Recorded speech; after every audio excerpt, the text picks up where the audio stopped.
Oh, hello. Stop. What?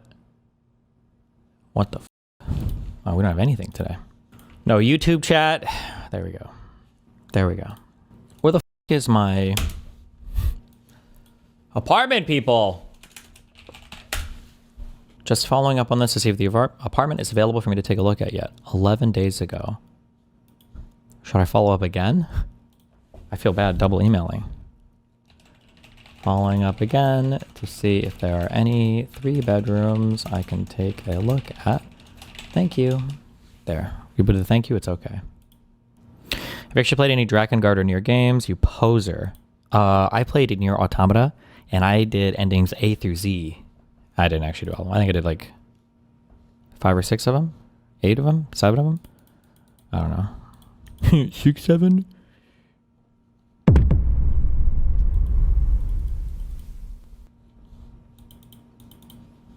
Call them? Why would I call? I would just walk downstairs. What do you mean? And go to the office.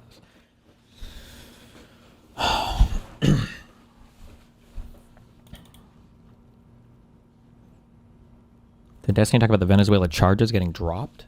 Wait, what do you mean? Against Maduro? Wait, damn, what the fuck happened?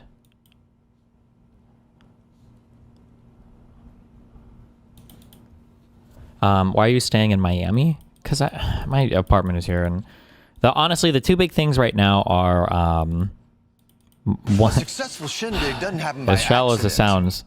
I like my guns, and because Connor's down here, I've been going shooting a lot more lately. So I like my guns. I like going shooting. I don't know if I would try to like illegally stash them somewhere if I went to New York City, or if I would just dump them with a friend or something. So I like my guns. The lack of state income tax is nice as well. I don't know if it's determinative. And then yeah, and my mom and dad are down here too, so who I do see at least a few times a year. One of the most frustrating things is how the media doesn't hold Trump to account and just complains about Dems. Any thoughts on how to... Oh, we're working on that. No Dan mentioned? Nope. Get fucked, Dan. I'm gonna fuck your mom right in the... meme.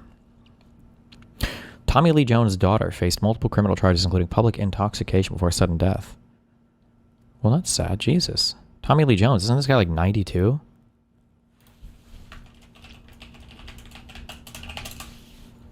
If you've messaged me on Discord or emailed me also, I'm like 3 days behind my messages, so I'm sorry if I hope all of you are mad if you're waiting for responses from me.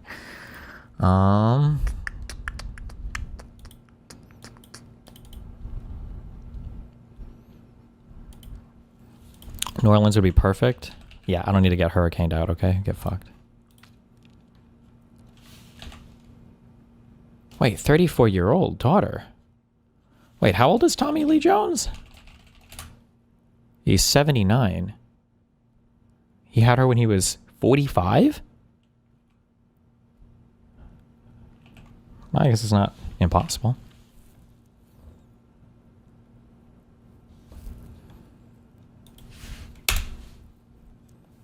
Ladies and gentlemen, the 45th and 47th President of the...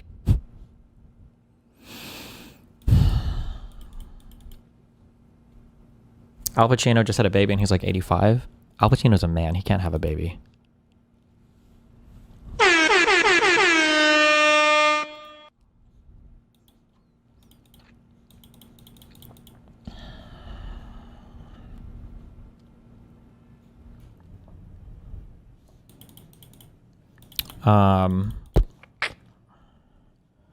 My good friend thinks Dems should focus on swing voters and midterms in general. I think they should focus on voter/base turnout. Who do you think is more correct? I think that Democrats should build their platform out and make strong, positive arguments for their platform and stop doing this weird go to the middle thing on everything. I think that you just need to have a strong platform, and the byproduct of that will be attracting people from turning out your own base and potentially swing voters or whatever. I think that should be the goal.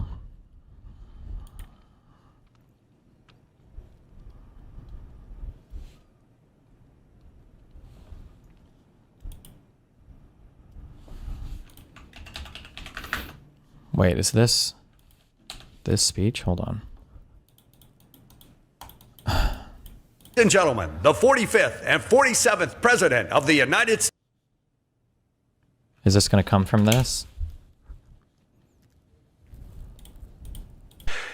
And, he's a violent guy. Bro, this fucking face paint. Are we okay?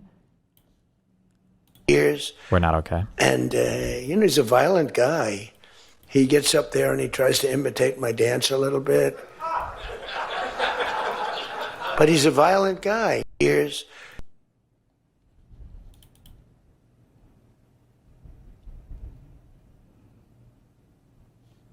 When Israel attacked Iran, we all got the Amber Alerts on our phones for missiles because the government wanted everyone in a safe place in case things got sour. Did Trump ever consider this? I don't even know what you're talking about. You got Amber Alerts on your phones in Iran? Why would you go to a bomb shelter if you got an Amber Alert? And did Trump consider it for what? For Iran? For Venezuela? For the USA?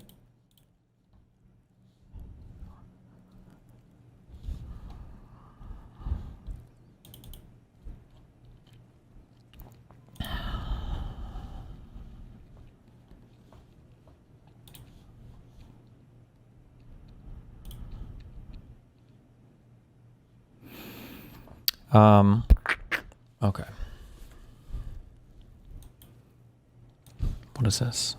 Real and was. My name is Adam Villarreal and was a January 6th defendant. And if I could respectfully ask, why is this committee only composed of Democrats? I'm glad you asked. Because no Republicans participated. No, you're not part of the thing. You're welcome to be here as a spectator. Thank you very much. Got him. Are you keeping up with 3L/Atlas at all? The fuck is that?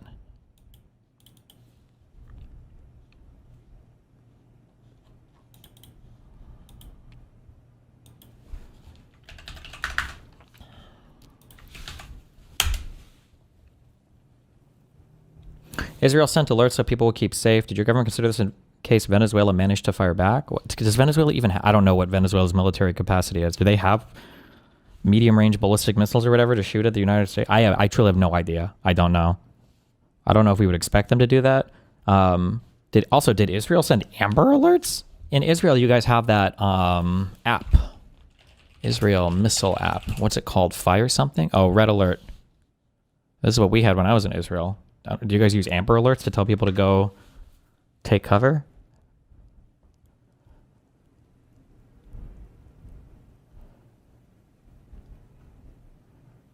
"3I/Atlas, an interstellar comet." I don't know anything about it. Hopefully it doesn't crash into us, I guess. We can always Armageddon it, right?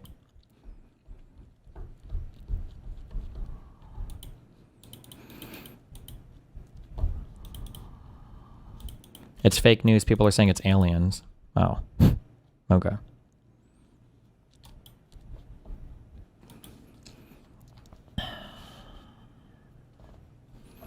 Good to see you all. I missed you. Thanks for everything while we worked on cleaning up. Working in the administration was the experience of a lifetime. I'll have some announcements coming up, but I'm taking a couple of days to spend with the family. A couple of things. Thank you for your interest in the show and its return date. We will have something for you soon. The Trump team is not kidding around. It's an otherworldly experience from the other side. He's determined and focused. And having been around quite a few presidents, this one broke the mold.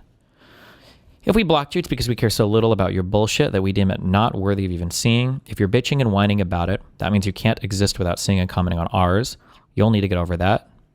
We do it because there's nothing black pillars and anti-Trumpers want more than to create division and drama. We're about results, and we'll talk about some of it soon. Love you all, and thanks again. Flaming Elmo emoji. Pisco was blocked, by the way. Nice. Yes or no?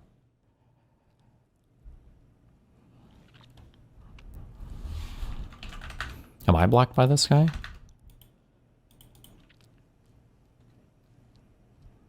Nope.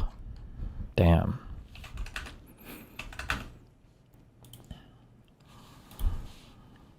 Let me add this from the jump so there's no confusion.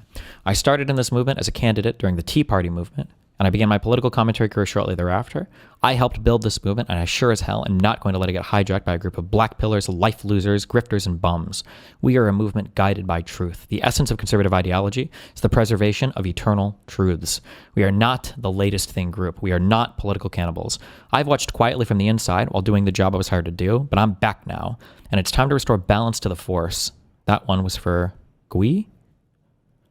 As we get ready to make some announcements about the future of the show, I also want to warn the haters and the zeros. We've been at this a long time. We live for this stuff.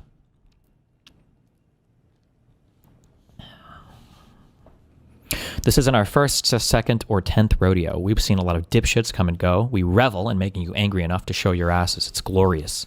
We've got midterms coming up, and there's no time for bullshit. This administration is cooking, and real change simmers.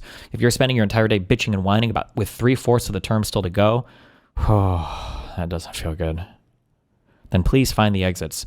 There's no time for it. It's not infighting when you excise a cancer killing the host. It's outfighting because you're not part of any movement I'm familiar with. Looking forward to big things ahead. Can't wait to tell you about it, Dan. Who's he trying to excise? The Fuentes people or...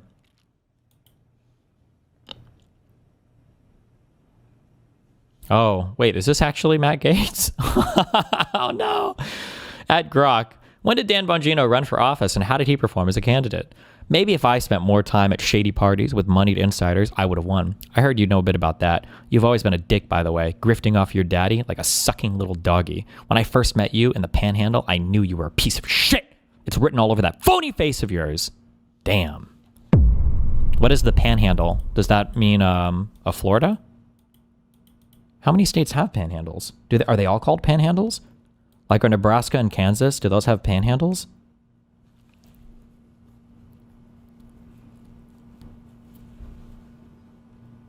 Oklahoma? Texas? He's talking about Florida, though.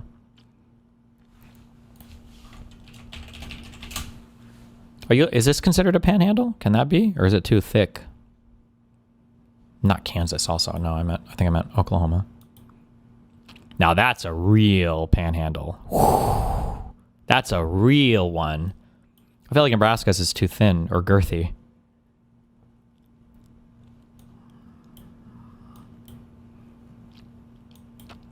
Is it with Florida? Is this even really a panhandle? This is kind of like fuck. This is like a deformed handle. No?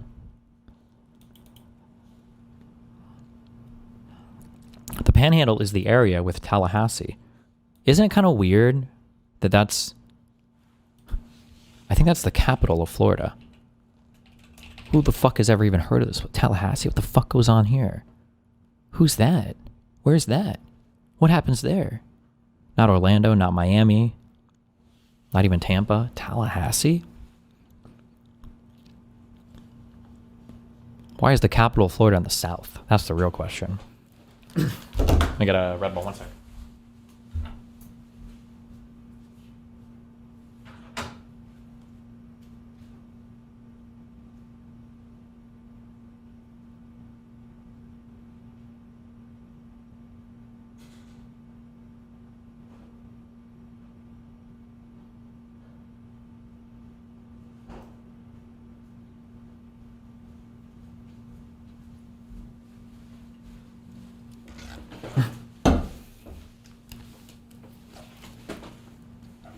Did you never hear people mention the weather in the Panhandle growing up in Omaha? Or is that a smaller town thing? What? The weather in the Panhandle? No, but in Omaha or Lincoln, I don't think you ever talk about Western Nebraska. Basically, it doesn't exist. There's like 12 people that live west of Grand Island or whatever, I don't know.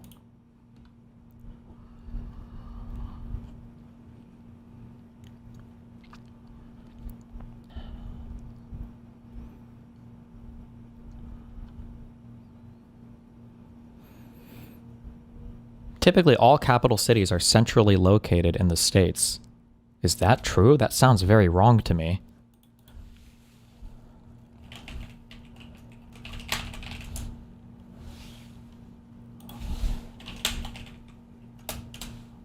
Where's Olympia at?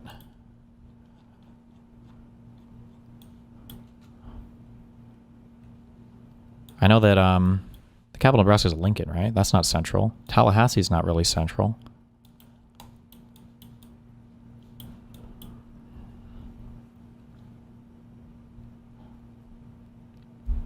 What the fuck is Olympia? Bro, nobody's heard of these places before.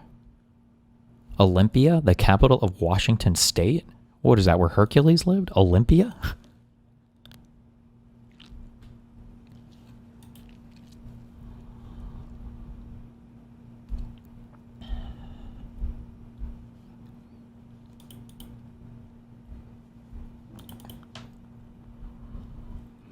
Hey Destiny, the guy yesterday was hilariously wrong about why Henry Cavill left the Witcher series and why the series is terrible. If that was his take about The Witcher, I would be highly skeptical about any of his media takes. Yeah, I need to start doing more pop media stuff. I gotta stop. I turned off I kept trying to turn off shorts on my YouTube shit. I need to start watching shows again so that I can have better takes on, or not better takes, but just be like familiar with media stuff. So I need to find out what the current things are. Sometimes things just suck, but when there's minorities in them, people always say they suck because of minorities. It's very annoying. Okay, for a quick thing, okay, listen. We've been very doomer about politics lately, okay? We need to not be as doomer. We need to be more optimistic, and we need to be more optimistic. We need to be more optimistic, okay? One big advantage you have if you fight for a long time, and one huge mistake a lot of people make, is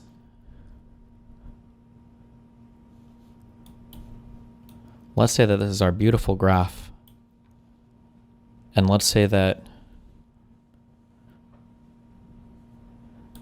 if I was graphing like opportunity, like in my mind, opportunity is like, it's like this. Like opportunities come and go like very quickly, okay? And sometimes, if the blue line is opportunity, we'll say the green line is our preparation, our preparedness. Sometimes people will do this. It takes a while to prepare for shit. And they see opportunities come about, and then they try to get their shit to ramp up, but you've kind of like missed the moment. This like doesn't work. This is not good. Okay? So ideally, you want to maximize your preparation, and then when opportunity strikes, you can be ready for it, and then whatever results you produce, you're like ready to take advantage of this moment, okay? I think the midterms are going to be good for the Democrats. I think we're going to win the next presidential election, but it's hard to say. It's a long ways off. And I think being ultra super doomer about everything until the midterms happen or until a good thing happens, I think is bad. I think we need to have some kind of underlying optimism about the direction of humanity, about the direction of my country, about the direction of politics in general. And then when good things happen, we need to be, I think, in a good position to seize on those things. Fuck! I don't care. So, what? What? Oh. You need to be awake tonight, okay? I'm ready to I put it at 6 o'clock, though, okay? 6 p.m.? Yeah. Okay. Okay. Well, go ahead. Are you willing to risk more countries on that? I don't know what you mean what the risk is. I think if you doomer out too hard, that you're basically just ceding the whole ground completely. I think we should be fighting. We should be optimistic. When I say optimistic, I don't mean delusional. I think optimism is when you feel that you can influence the future of things in a positive direction. So things might get worse before they get better, but optimism means that you do feel like there is some end goal in mind that you can positively influence, as opposed to nihilism or doomerism. The feeling is more, no matter what you do, it doesn't, it's not going to help, it's not going to do anything, it's not going to be changing anything. So we need to be optimistic. Okay.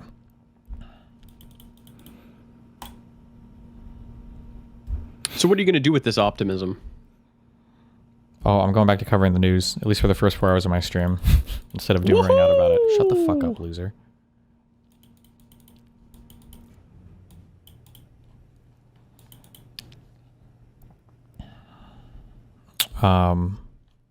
Okay. Yeah.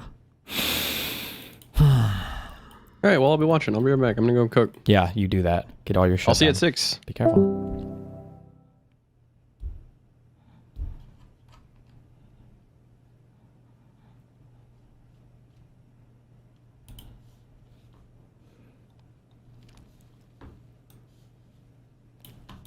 Well, for tonight's thought experiment, let's begin with consideration of the question of where would Nicolas Maduro be tonight if he was a drug trafficking, murdering, torturing dictator who hated Cuba and never supplied oil to Cuba. Marco Rubio wants you to believe that it's about this. It's all about this. Marco Rubio says that this 25-page indictment is the reason the United States of America invaded Venezuela and captured Nicolas Maduro and his wife.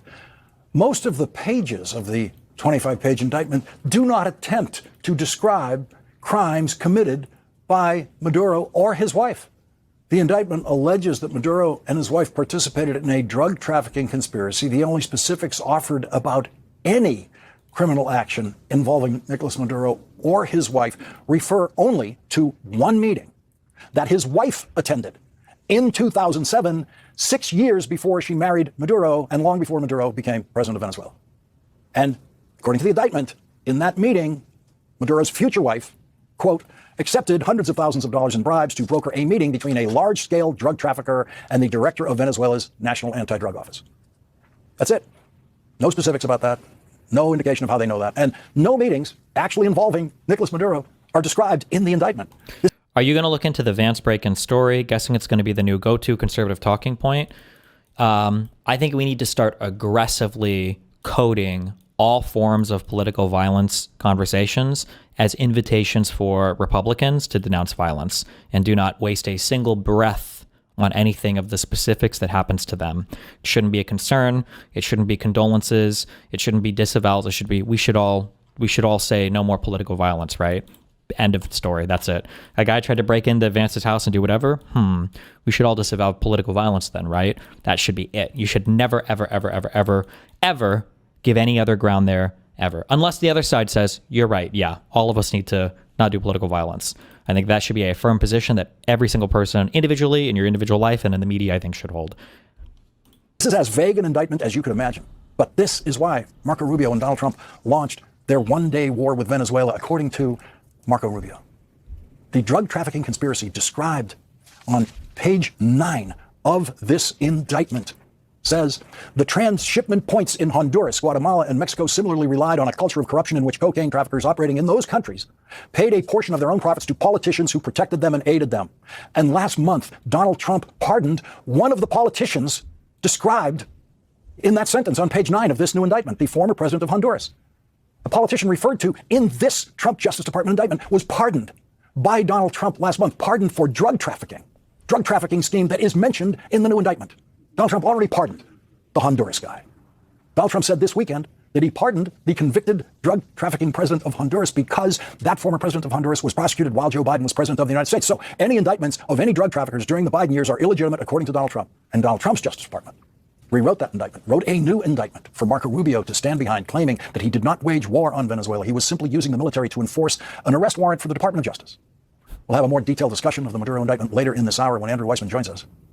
Since Donald Trump's last consideration of a Latin American president accused of and convicted of drug trafficking was to pardon him, there is absolutely no reason to believe that the indictment is why the United States invaded Venezuela. What Marco Rubio did in Venezuela after spending most of the last year, we now know, secretly masterminding the invasion of Venezuela and the capture of Nicolas Maduro was the closest Marco Rubio could come right now to delivering on the dream that will never die. It is the dream of some Cuban Americans like Marco Rubio and other right-wing extremists in the United States, the dream many of them have held since April of 1961, when a similarly planned invasion of Cuba failed at the Bay of Pigs. 87 days into John F. Kennedy's presidency, the CIA executed a long-planned invasion of Cuba, a plan that began before the Kennedy presidency. The invasion was at the Bay of Pigs, and it was defeated by Fidel Castro, who personally commanded the Cuban Defense Forces at the point of battle. It was a full humiliation for the CIA and the American military, and for President Kennedy, who considered it the worst mistake of his presidency, which it most certainly was. It was a stain on American foreign policy that Americans forgot, but the world did not, especially Latin America.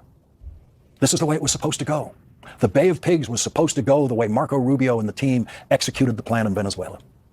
Donald Trump can be presumed to be lying about every reason he gives for everything he does, having been documented by the Washington Post for pathologically telling over 30,000 lies during his first term as president. Jesus. Everyone who can think has known from the start that Donald Trump's missile attacks on small boats with outboard motors off the coast of Venezuela were not about stopping drug trafficking. None of those boats could have reached the United States. They are all too small and don't carry enough fuel and could only reach the closest island, where they could have easily been intercepted. And now many observers feel vindicated in the belief that it was never about the drugs in those missile strikes, because Donald Trump has now said it's about the oil. But what if he's lying again? What if it is not about the oil? What if it is about Marco Rubio's dream? What if it's about Cuba? Cuba is going to be something we'll end up talking about, because Cuba is a failing nation right now, very badly failing nation. And we want to help the people. It's very similar in the sense that we want to help the people in Cuba, but we want to also help the people that were forced out of Cuba and living in this country. Do you want to say something about that, Marco, please? Well, I mean, I just gave you a statement a few minutes ago about, when the president speaks, you should take him seriously. So suffice it to say, Cuba is a disaster. It's run by incompetent, senile men, and in some cases not senile but incompetent nonetheless. It has no economy. It's in total collapse. And by the way, they were all the guards that helped protect Maduro, this is well known, their whole spy agency, all that were full of Cubans. I mean, it's amazing. This poor island took over Venezuela in some cases. One of the biggest problems the Venezuelans have is they have to declare independence from Cuba. They tried to basically colonize it from a security standpoint. So yeah, look, if I lived in Havana and I was in the government, I'd be concerned, at least a little bit. A little bit. Marco Rubio doesn't really care about Venezuela. Marco Rubio cares that Venezuela has provided oil for Cuba. Marco Rubio wants to starve Cuba of oil and all other resources. That has been the failed purpose of the American embargo on Cuba for our entire lifetimes. Donald Trump may understand none of this, or he might understand a little bit of it. But it doesn't seem impossible for Marco Rubio to convince Donald Trump of the glorious place in history for him if he becomes the American president who finally liberates Cuba from dictatorship, finally fulfills the dream that will never die. If starving Cuba of resources does not work, we have now seen the dress rehearsal for an invasion of Cuba aimed at regime change. If that happens, when a reporter asks who will be running Cuba, there would be no disagreement between Donald Trump and Marco Rubio. Marco Rubio would proudly announce that he is running Cuba if he gets that chance. If Cuba is the real target, it serves Donald Trump's fog of confusion style to throw in threats to Colombia and Greenland and any other place he can think of while he's at it. There will never be a move of any kind against Greenland. Greenland is nothing but a Trump device for distraction, and it works. You will be able to find television discussions of, will they send troops to Greenland? Every second of that is nonsense, and every second of that is a successful Trumpian distraction from what they are really doing. President Kennedy was in the grip of very bad advice when he agreed to launch the Bay of Pigs invasion, an invasion that had been planned. The beginning of the planning occurred under President Eisenhower, the Republican president who preceded President Kennedy. American presidential politics has been in the grip of the Cuban-American dream of overthrowing dictatorship in Cuba ever since. And because Cuban Americans are concentrated in the important electoral college state of Florida, the United States of America has been politically, in effect, prevented through the mathematics of presidential politics from normalizing relations with the harmless little country 90 miles from Florida. Republicans, in particular, have spent the last 65 years lying about how threatening to the United States and the world the tiny country of Cuba is.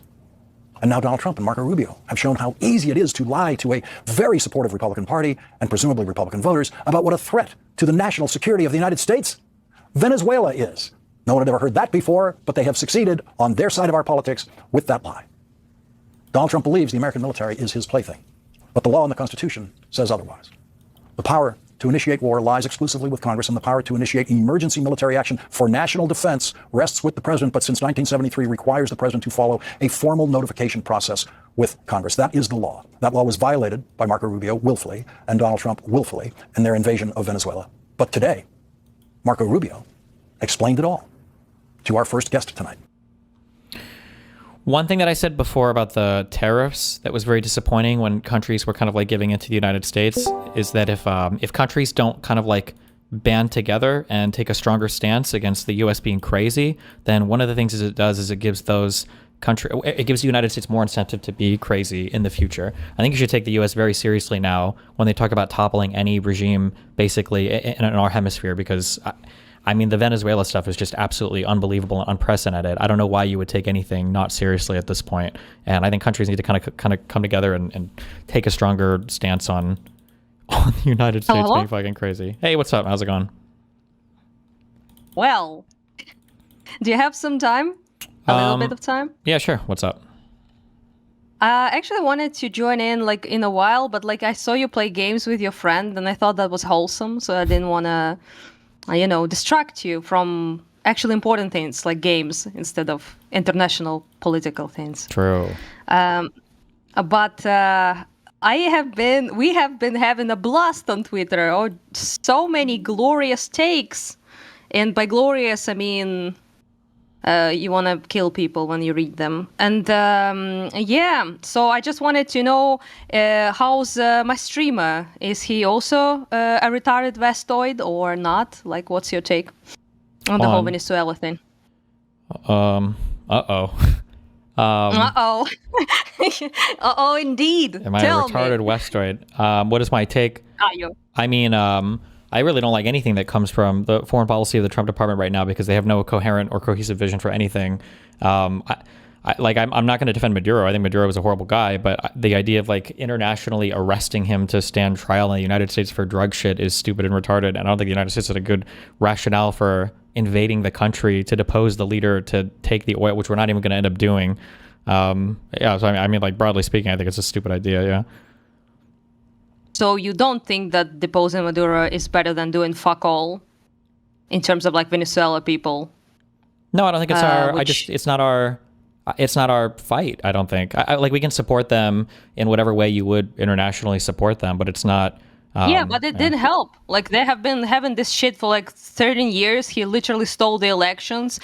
People expressed their like votes, and it didn't work. He like ran over them with armored vehicles. 18,000 people have been executed. And 8 million people escaped the country. Yeah, the country's been fucking destroyed. Yeah, I don't disagree with that. I think that's true. But I think that if the moral authority exists there, and if there is such a crisis that something should be done about it, then I think that needs to be like a coalition that deals with it. It needs to either be a UN thing, a NATO thing, or then nothing is done. But it can't be the White House unilaterally going in it, because it's not like Trump doesn't have the best interests of the Venezuelan people at heart. There's no guarantee that. Obviously not. Yeah. We're not retarded. We know it's not the case. I hate that. I'm sorry. I hate you as well right now. Good. I hate when Westerners are like, they actually want your oil? No way. We thought they were doing it out of the goodness of their hearts. Yes. Excuse me. We're retarded. We don't know that people, use and abuse third world countries. It's just, what do you think Russia and China want there? Something else? Recipes? Sure, but even for Iraq, it's not like we went to Iraq just to get the oil or anything like that. It was because as political interest, political interest and ideological interest in spreading democracy and all this. As misguided as it might have been, it was not as extractionary and as obviously horrible. And it was still done with a vote and with a coalition of countries. And to do things on your own, I think, is a very not good approach to foreign policy. I agreed in the sense that, first of all, America doesn't have, even without Trump, they don't have a great record in terms of nation building. After regime changes, they're just, and it all goes to shit. If I actually wrote a paper in a while back about intra-Afghan negotiations and, all the although that was Trump, but, about the whole fucking thing of basically creating the Afghan government that was entirely unpopular, corrupt, had no sway whatsoever with the public, had no real power behind them, and it ended up exactly as you would expect it. Afghan government, even as shit as it wasn't even invited to actual the Doha anything, really. Agreements basically between the Taliban and the US. Yes. So that is obvious precedent, a lot of things like that. And it's not everyone USA, but it's just so many retarded takes, leftoids, predictably, dick slurp, fucking Maduro, legitimately elected democratic-based socialist king, evil American empire, talking down to like every single Venezuelan person who is now celebrating because they tried to get rid of him, by protesting, and it did by revolution, and it didn't work out, right? So obviously for them it's a ray of hope because they're like, oh, at least there's some way to get rid of that fucker. Sure. And then there are libtards that are like, Maduro was a bad guy, but not like this, this very thing. And they're like, that, they don't really have your best interest in heart. And you're like, oh, no way. I mean, I hate how retarded they think we are all here. It's just so annoying. I can't deal with that. Well, I think it's less of a best interest at heart, because obviously most of the things a country does, or everything a country does, is going to have their own interests. At the very least, there's going to be an alignment of interest. But this is probably one of the most like unilaterally done extractionary things done in, at least in my lifetime, probably post 91 for the United States in terms of dealing with another country, which is not good. Yeah. But also, like, they're like, international law is now been violated. Russia and China now have legitimate reasons to attack Taiwan, and maybe they will even attack Ukraine. And I'm like, dog, like, they didn't give a fuck about international law. Just like, it's just the power that keeps them at bay. So power of the United States, European Union, whatever it is, it's not the fucking international law. They didn't care about that shit in 22. They didn't care about that shit in 2014. They didn't give a fuck about that with Moldova and Georgia. And they didn't give a fuck about any of that in Syria as well. And nobody helped.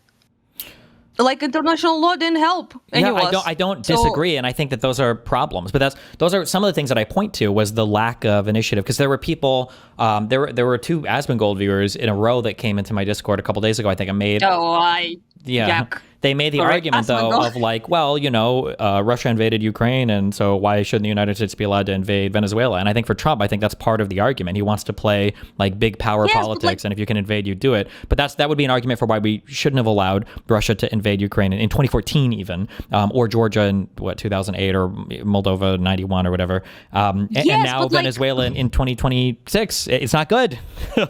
Don't talk to us about fucking international law, though. Like, about with Venezuelans, Ukrainians, Syrians, whatever. Like, it didn't help anyone here. Like, we don't care. Like, if it's broken, then it's fucking broken. It doesn't work.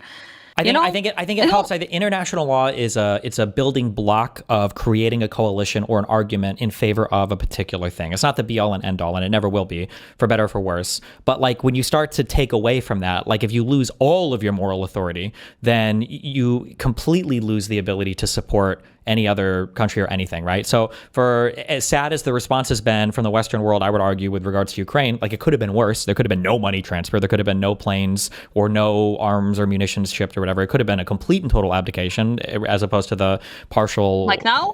Well, not like now. Like it could have been a complete and total, like they're on their own. We're not doing anything at all. Like fuck it all completely, right? I didn't mean Europe. I mean, like Trump currently isn't really doing much with like actual weaponry and assistance. I didn't mean like Biden did do something, but not like, and not Europe enough, is doing something, like, not enough. Yeah, I agree. Yeah. But the chipping away of that, I think, hurts. And now, I don't think it's possible now just because of everything that's happened. But like, if it would have been now that like Russia would have invaded Ukraine, there's no possible way I think that the United States could throw up well, we can't let one country invade another country, a sovereign state, and do anything. I think the rest of the world would be even less willing to help because it's like, well, you guys literally just did this in Venezuela. I don't agree with that. Like there's a huge difference between a fucking invasion of a democratic country that is, wasn't having like a fucking dictator starvation situation and doing this. Like, it's a completely different thing. You didn't bulldoze their cities to the ground. You didn't fucking bomb the shit out of 20% of the territory. You didn't occupy, as far as I know, it's just like, it's a completely different situation. It was unironically a special operation. I mean, I agree that the situation is different, but it's still like it's along that gradient. Like it's along the idea of a country should be able to do as long as they can whatever they want, and but you wouldn't. You wouldn't begrudge like people celebrating it though, right? You wouldn't be like lecturing people like, oh yeah, you stupid ass Venezuelans.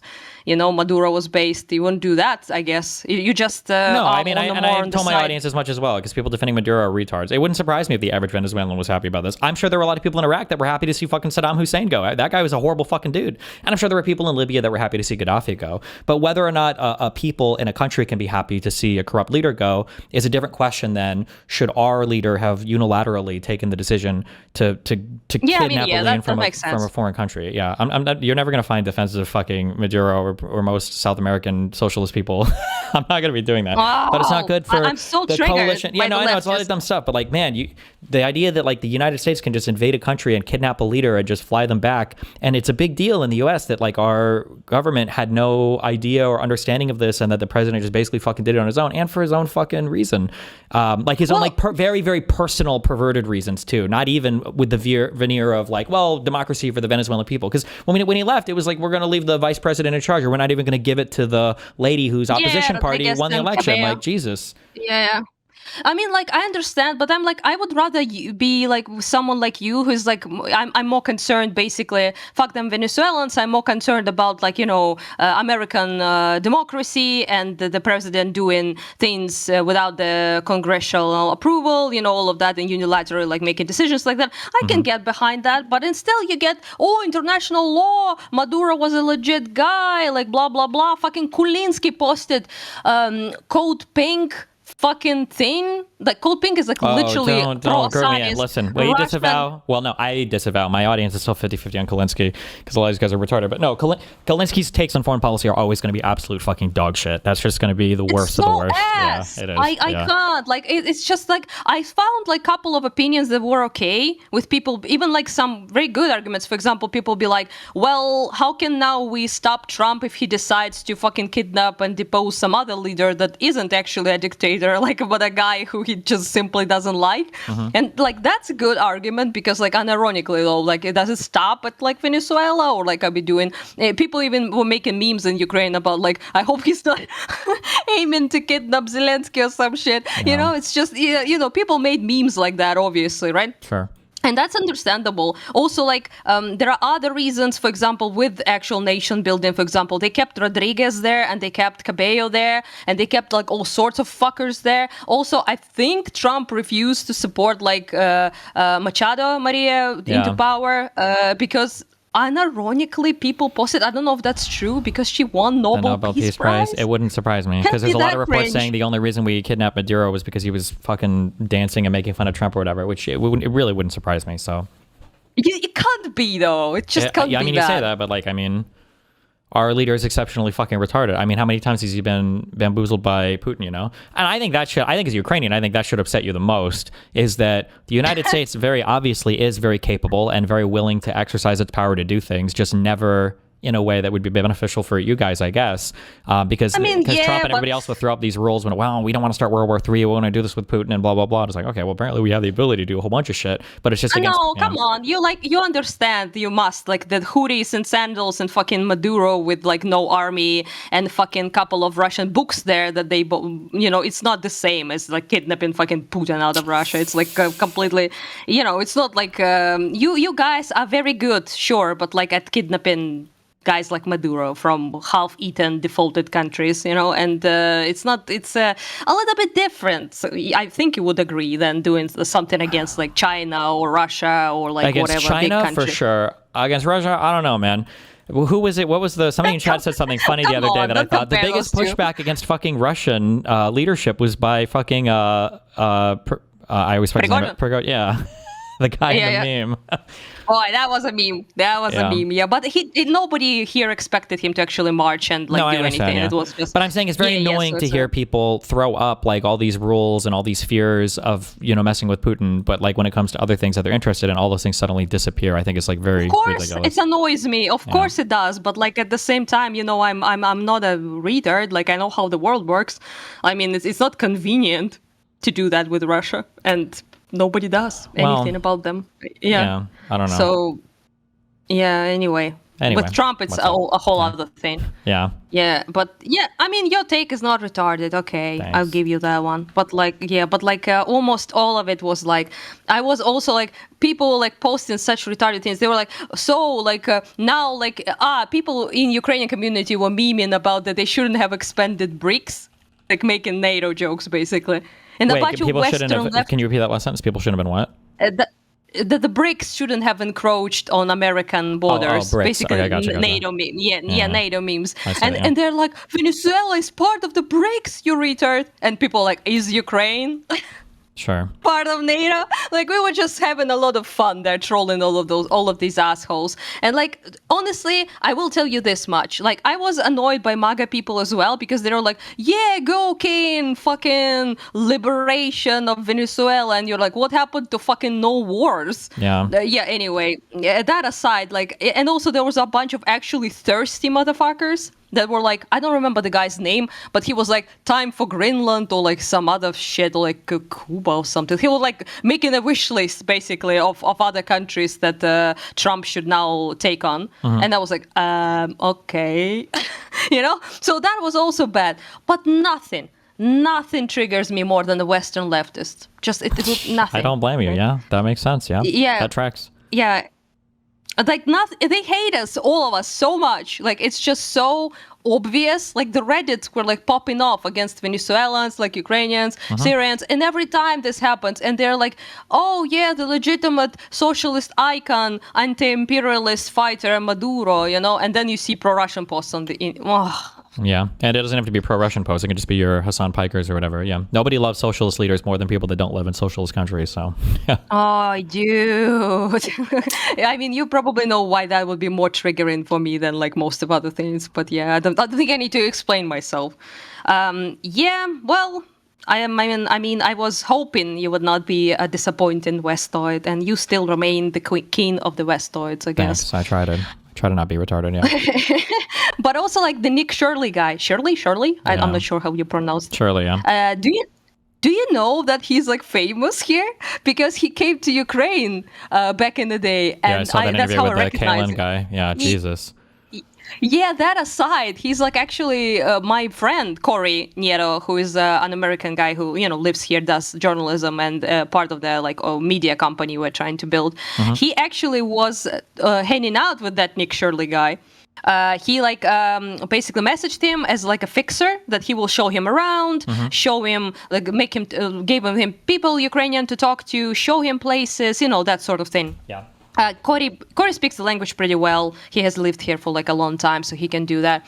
And he like brought him to all sorts of places, this guy, and he wasn't as popular back then. So he wasn't like viral and stuff.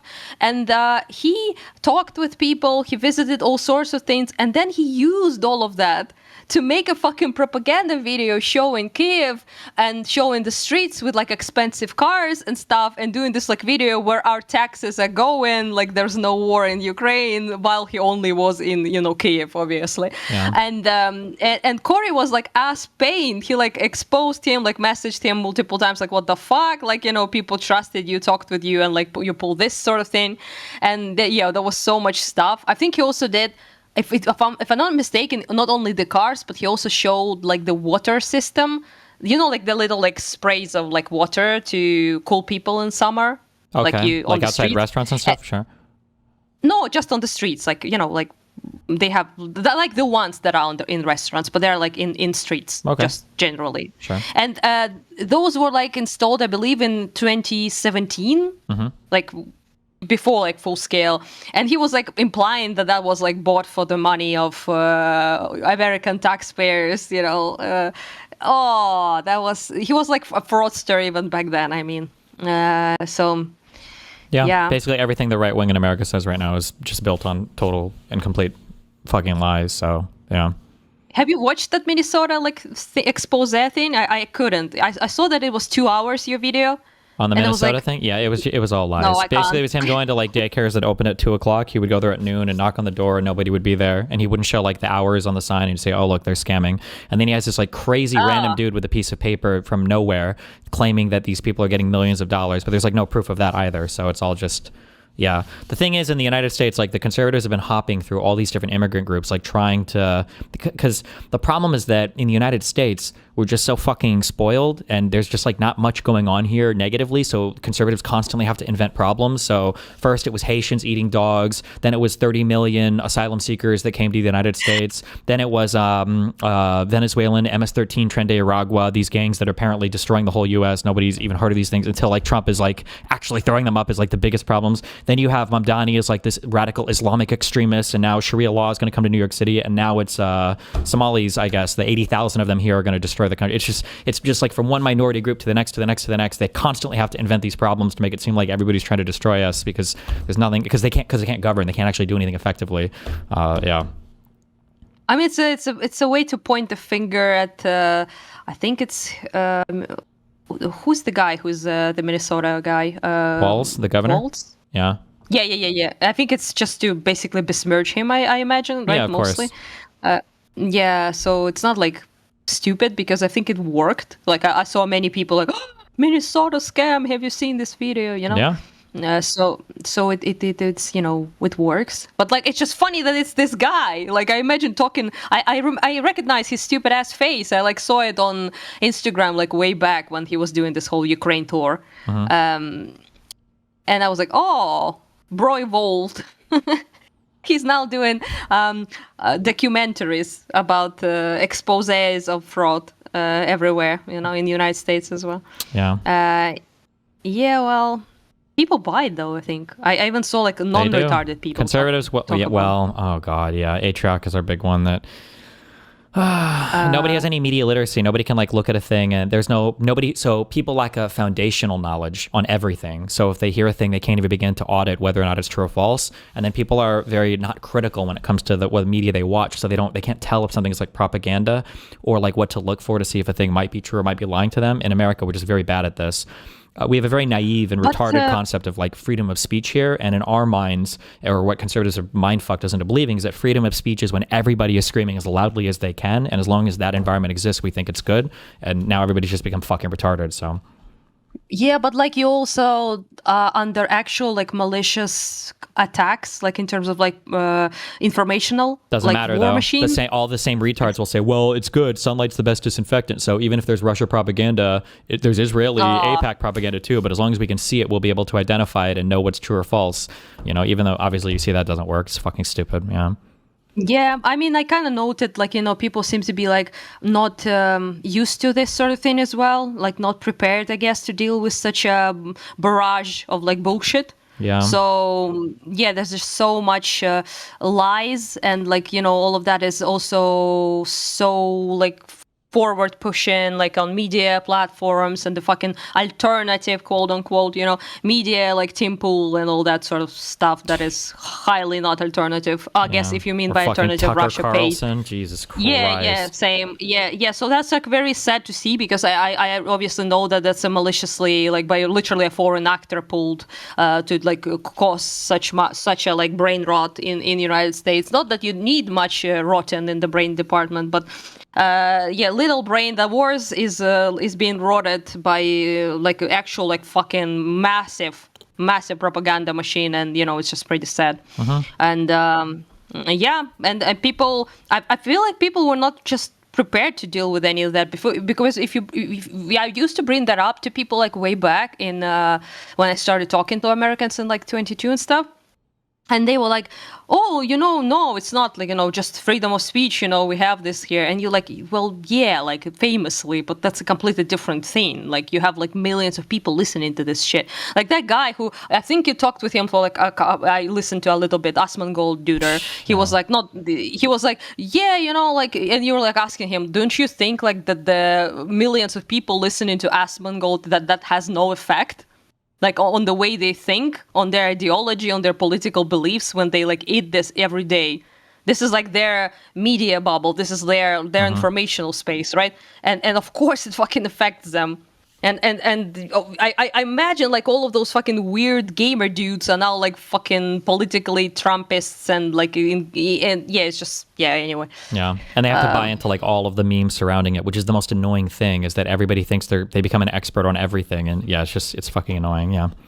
Yeah, I mean, it's not the same in Russia, obviously. It's, completely different, like culturally and stuff. So, but there was also an element of like that, of people like being, they're not as Americans in terms of like, screaming at each other, politically involved, but in a sense that when there's so much fucking lies and there's so much fucking bullshit, and it's just melts the fucking very concept of what is true and what you're supposed to even talk about with these people. Like it reminds me of that quite a bit. There's just so much nonsense. They open like their mouth and everything is a fucking falsehood. And like, what do you do? Like, how do you even like? I just refused basically to interact with any of those people.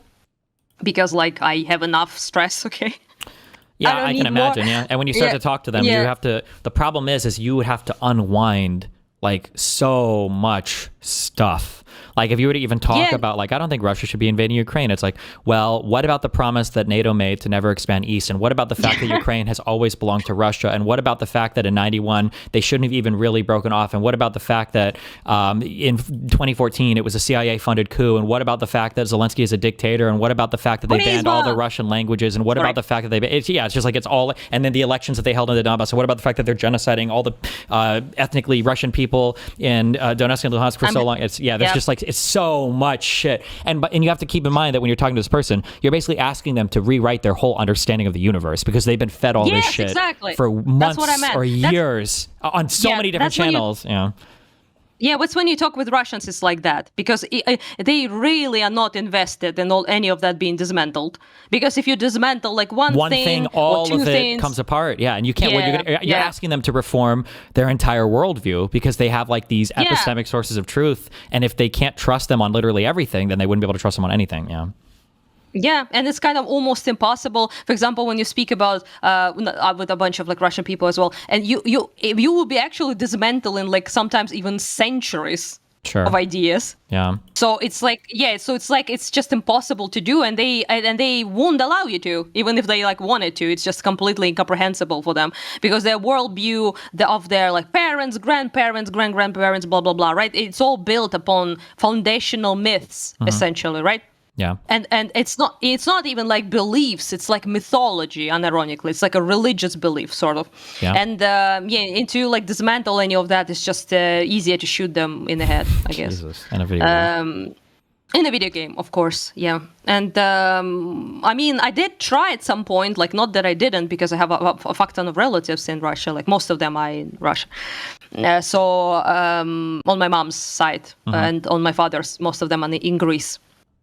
I tried talking with them, but like at some point I just I remember in 2014 I was like super upset about that shit, but when 2022 cracked, I was like, and then now I'm just blocking all of those fuckers and never talking to them again. So.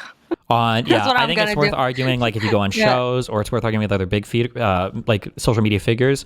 I was going to write a thing. I might do it today. You absolutely should be mass blocking basically every stupid comment you ever see on Twitter. I've been doing this for like a year. If somebody makes a dumb comment, you just block. Because in my mind, it's like literally 50-50 on whether it's actually just a bot or not. And then if it's not a bot, it's a person who functions as a bot, and they're not worth responding to because these people are never responding to evidence anyway. Like you even see like the Grok shit they've abandoned because they used to ask Grok, like, is this true, Grok? And Grok's like, yeah, it's actually totally true. You're fucking retarded. And they're like, oh, Grok has gone woke. And it's like, okay, well, this is dumb. Saw the Grok, and they tried to re-educate him, like Hassan in the camp. They tried to fix him every time, and Elon was like, Grok is now fixed, and no, have you made him a Nazi again? Yeah. But then like he cures himself every now and then. But it's just you're right. But I wish you gave that advice way back, because when I was actually arguing with people on Twitter, because in 22 it's the first time I ever used social media at all, you know. So I had no understanding of this, and I was like actually wanting to kill myself, like not in a video game. I just wanted to, I couldn't, because I responded to people as if they're actual people worth engaging with, and it was so stupid. I hate myself for that. It might have been a bit better in 2022. I don't remember when Elon bought X, but Elon has just like privately, even like conservatives admit, like Elon has destroyed X. It's just a god awful, hellish platform now. Yeah. I mean, I still post on it mostly because it's my main one, and Blue Sky is dead and also Yep. retarded because Yeah. it's a bunch of leftoids there. So yeah, it's just so I don't know, like everywhere is awful. Okay, so yeah. I don't know what to tell you. But yeah, Twitter, I just don't engage as much anymore. I just see like nice comments and I like reply and Yeah, then make I a block post and- motherfuckers. yeah. And also go about my day. If it ends up being like viral for some reason, I just don't touch that shit for 2 days, basically. That's the best approach. I also, by the way, stopped getting a bunch. I don't want to jinx it, but I think I stopped getting a bunch of like Destiny this, Destiny that comments onto my posts. Nice. I think they're tired. A lot of those Because they communities have used- kind of given up and dropped off. The court case is hopefully ending pretty soon, and it's kind of gotten fucked for them. And so a lot of communities like moved off talking about it because now it kind of sucks for them. Yeah. Yeah, because like if you mentioned like you in any way, and I started just to be spiteful, tagging you like when I do like thank you for this and that posts, because I was like, I'm not afraid of these assholes, fuck them, you know. And I was like doing this, and they would like swarm basically like a bunch of sharks like for blood, like to write some shit or like throw some videos or like gifs or like whatever the fuck. And I was like, oh my god, like, and they will like do it all the time. I'll just block them obviously, but they're like and not never ending. They always appear. Sure. And I have some of them have like 20 accounts, I think, just to write shit about you. Very dedicated though. You know, you inspire a lot of feelings, I guess. I try. Yeah. Yeah. Well, anyway, what else? I think that's it. Oh, I found you on Twitter, my post. I got another medal today. So I was like, I show it to the people and tag you. So yeah, I've thrown it on to your way, like in the personal messages. Nice. I'll retweet you. Yeah. I see it. Cool. Yeah, I posted it on Reddit as well, so people see it because, you know, those medals. I'm now like that guy. People post that actor, I forgot his name, who was in Death of Stalin movie with like a fuck ton of medals, and he's like, you know, opening up his thing, and there's like a bunch of medals. People making memes that's me because I've been getting some medals. I mean, 3 medals, 3 medals at least, and I'm like so awkward about this. Because people are like, why don't you show them? Like, Lonerboxed watched a video we made about our media company, basically, trailer announcement. And he was like, and Devin signed me up as an award-winning journalist. I didn't know that he did that. And I mean, you Loner got was like, medal, why so didn't I know? technically it matches, right? That's an award. Yes, yeah. but it's kind of cringe, like, to do that. And I was like, and then I called him, like, why did you do that? And you're like, fuck you, Americans hype shit up. And I'm like, yes, but like, we don't. It's anyway. I accepted that America's like people wrote an article. A guy from Jeremy, also from United States, wrote an article about me, which is very lovely on like Kiev Post. I didn't even know he was doing that, so it's it's cute. But he then was like, Kharkiv secret weapon is not a drone or a missile. It's Anastasia Paraskeva. And I'm like, no. Listen, you got to hype yourself up, all right? That's how it goes. No, I felt like a cringe up my spine, big one. And Listen, I was you don't like, have to feel "Oh, cringe Jeremy." until they start writing articles about you like they do fucking Hassan. I don't know if you've ever seen any of those. This is Hassan Piker. He's on the left, but he's a jacked 6'4", chiseled jaw, huge cock, big muscles. And this is Hassan Piker on the left. Dude, the articles that these people put out are shameless. They're correct. Like pictures of the bathtub and shit. Like, what the fuck, guy? Are the women fucking this dude? Well, this is crazy. Yeah, I don't know. There's a lot of super cringe. They're very fucking cringe. Every article has to mention like his like super big muscles, sweating as he comes from his outside gym. And it's like, oh my God, yeah. No, I didn't get any of those. I just got cutesy ones. Yeah. Okay. But yeah, we're mostly talking about things I do. Sure. Which is not bad. But like, yeah, I saw one, by the way, I remembered with Hassan. It was like the whole fucking armpit fucking picture. Oh, yeah. And I was like, oh my God, dude. Yeah, Jesus. Like, that's a thirsty ass article. Anyway, yeah, that was, yeah. Well, I mean, got a slurp, I guess. I mean, he's a bigger, so yeah, maybe pretty they soon want they'll be writing those articles about Asmongold, so oh boy. Oh, you can't thirst over that guy though. Ew. Like, yeah, Jesus. I mean, that's probably, you know what? That's probably will save us all, because imagine if Asmongold was attractive. What would you do then? Yeah, but I pointed this out yesterday. It doesn't matter. The right is like, it's so funny because they talk about how, well, aesthetic is important and we need this, but like when it comes to their own side, they'll be as DEI or woke or SJW as like anybody. They look at like Joe Rogan protecting RFK's voice. That one comedian tried to make fun of it. Do you really think, could you imagine if RFK Jr., the guy who talks like this, you know what I'm talking about? The warm guy, warm guy. Yeah, could you yeah, imagine if that guy was on the left? Bro, he would never be able to open his mouth without conservatives making fun of this dude's voice. Or you've got like all of your Indians. Your Wait. What? Joe Rogan defended him, like, as in what way? Like as in someone some made guy, fun there was of a him, comedian on his show that like did an impression of his voice, and Joe Rogan stopped him after like 2 seconds. He's like, whoa, that's not cool. Don't make fun of his voice. Oh, Yeah. it's the fucking free speech warriors. Yeah, like, except for when it's making fun of their comedy is side. back. Or imagine like Trump Comedy. on, you saw this guy whose fucking hand is getting fucked up as he's getting IVs of fucking Advil apparently shoved in his veins every day. And Caroline Levitt is like, well, it's because he's shaking so many hands. Or you see the way that he stands, or his massive fucking cankles, or the fact that he's lied about his health, like, and the fact that he's face painting himself orange every time he goes to speak. Like, the Republicans can handle diversity and equity and inclusion and not being ableist. They just have to be somebody on their side. So yeah. Yeah, but also, like, they like to do it to people who are disadvantaged, though. Like, that's what they like, you know? It's just beating up the person who is already down, essentially. And not on right? their side, basically. But yeah. Yeah. And also, like, people they kind of hate at the end of the day. Like, everyone is like a campist. It's just a meme that they are like, you know, oh, free speech, you are actual defenders of like this and that. No, you just, you know, you just work for your own. That's fine. Everyone does that, you know? Yeah.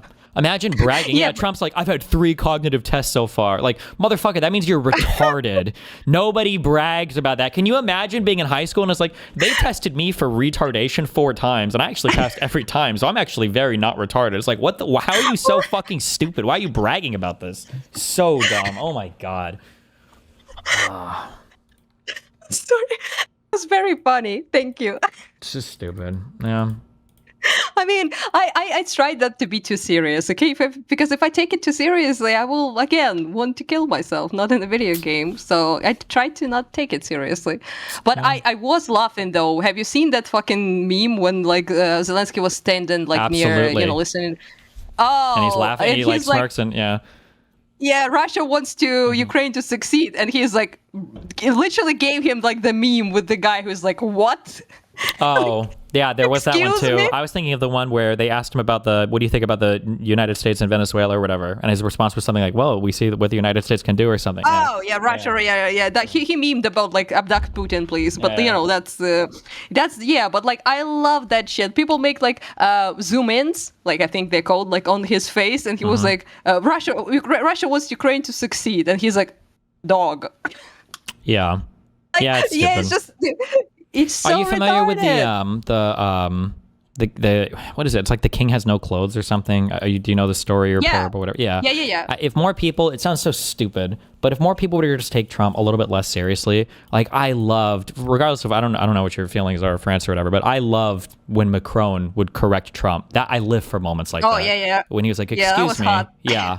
Like if more people would just do stuff like that. Do you have any idea how frustrating it is? Well, you probably more than anybody, I guess. But when I hear people in the United States say things like, well, finally, America's respected because people respect Donald Trump. And it's like, nobody respects this retarded motherfucker. You are so fucking stupid. Oh my God. Dude. I never saw, like, you know, like before, like when I was a kid, right? It wasn't really super like United States friendly here. But it wasn't like as Russia level of like hatred towards like the West, capital, you know, United States, whatever, like liberals, all of that, right? But in Ukraine was kind of like, you know, indifferent basically, right? So, but like, less so. And we became kind of more Western friendly with time. But like in the 22, it was like the peak of like being America simp. Sure. Like I never saw like people being so hyped. Like you would bring people, for example, even people like with this fucking Nick Shirley guy, right? He would not get away with this now at all. Yeah. So, but back then, if you saw like an American person, and I would work as a fixer, right? So I brought people up to like soldiers, all sorts of things, journalists, you know, just regular people wanted to chat and like express their opinion about things that happening, right? And everyone was like, oh, American, and everyone like would flock to that guy and like talk to them because, you know, everyone assumed that you are basically default good guy, I guess. Like it sounds cheesy, but that's kind of like how it was. And everyone was like hyped and everyone was like super happy about the, you know, that at least there was some help this time around, and that, you know, America seemed to be like the leading in that regard at the beginning, right? Sure. And everyone was like super hyped, and now to see this like turnaround is just so it's not indifferent anymore like it was when I was a kid. Let me put it this way. It's straight up ew. Like I now bring people like Americans, and the first thing they ask people, is this like a MAGA retard guy? Yeah. Because no, if that's the case, we're not talking to them. No.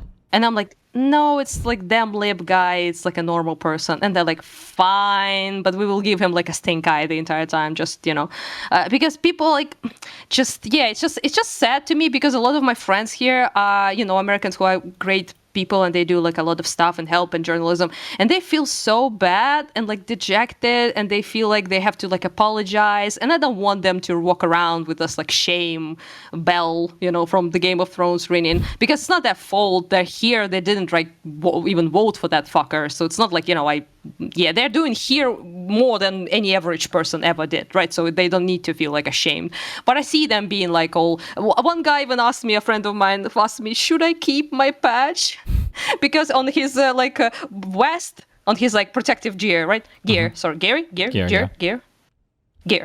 He was wearing this fucking cute thing with like American flag and Ukraine flag together, like a little patch, right? And he was like so proud of it, and it was cute. And then he was like, should I wear it anymore? Because I don't feel like, that's appropriate. And I'm like, no, wear it. Like, be like the example of a good person, a respect-worthy person, like, because I don't want people to associate like Americans exclusively with this dog shit, and it's not true, right? Many people aren't. And it was so he was like sad puppy basically. Like, he was like, I am no longer proud of wearing this thing, and I'm like, and I don't want people to assume like bad things about me based on like of my patch. And I'm like, I'm sympathetic to that a little bit, but it's also like like there's kind of like a ironic thing in that in democracies you kind of do and you should feel a little bit more shame about your government because you chose it, like there's an argument to be made for like if it's a Russian person, it's like it's fucking Putin, what the fuck you want me to do, and it's like, well, if you guys want to get rid of your leader, you have to like overthrow them. But like we voted for Trump, we weren't forced to do that. We voted for him after he tried to overthrow our own elections, and we voted for him again. I mean, and it is shameful, true, and it's like Jesus, it is shameful, but like there's a big difference between an American person who is like supporting here Ukraine and also like is not a Trumpist, and like a regular Russian who is like a full blown fucking supremacist. Of course, having Putin is the least of their problems. Like, I mean, if it wasn't Putin, it would be another person. It's like, I would be totally cool. I have a couple of Russians that I know that are fine people who are not, at all in support of like what Putin is doing, or like Russian imperialism. They're not like in any way, shape, or form like that. But it's a minority, so that's the problem really. But with like the United States, it's like kind of half the half, so it's not. It's not as definitive, let's put it this way. Sure. Plus, most of the people who are here, let's put it this way, aren't like some MAGA guys, Yeah. So, people catch and strays. Mostly it's just liberal people, Far leftists are also not here. Like, why the fuck would they be? They want us to die, so... Yeah. In that sense, like the better people are catching strays. I mean, here, so it's just, in my opinion, it's not great. But I also respect that they feel some sort of responsibility. I think that's good to feel a little shame. A little shame never hurt nobody. Okay, Americans actually could do a little more about that. Shame would be good. Bring shame back. In my opinion. Yeah. Trad Eastern European take, bring shame back. Yeah. Okay. Well, that's all I wanted, I guess. Yeah. I'll chat with you later. Be careful, stay safe, and keep getting medals. And the movie will be out soon, by the way. The documentary in a couple of days. So, I will notify everyone, and it would be actually very cool if you watched it. But it's not not an obligation if you want to. I might, as long as I don't get sued for it. Yeah. Sued? We would never. Suing the God Emperor. He has enough suing going on, in my opinion. Thanks. Bye-bye. Oh, that was a bye-bye at the end. Yeah. Fuck. Good luck. There were 2 comments. What? This guy in YouTube chat said, at Destiny, this was Partisan 3539, choosing your opponents wisely. What? I'll debate anybody, motherfucker. The conservatives are the ones that hide all the time, and the leftists. So nice try. I think this is a DGG chatter. Negima said, at Destiny, as a sort of serious analysis question, is there a good way to know how to react or what to take seriously from the different Trump admin mouthpieces? Listening to Miller sounds like a different but equally crazy world to Rubio sometimes. Basically, do you have a rubric for how to take different things these guys are saying? You have to look at what's been going on. I should have been more involved. Should I have been? It's very difficult to balance out my personal health, my psychological health personally, my psychological health politically, and then what I do on stream. So I'm trying to balance this. But like the Venezuela stuff, the writing has been on the wall for a while. Even not following politics that closely, I'm pretty sure I said that because we were positioning ships in the south. No, I said this time where it looks like we're about to go to war with Venezuela. Or, like I think I said this a million times. Like the writing was on the wall for that. For other stuff, we'll see. I mean, it's not like the administration keeps anything a fucking secret, so they telegraph their actions quite a bit. Yeah. Hey, Connor was debating some Muslim guy. I think he said his name is Minard, and this Minard guy was talking shit, saying you wouldn't dare debate him. Why would I not? I'll debate almost anybody, but okay.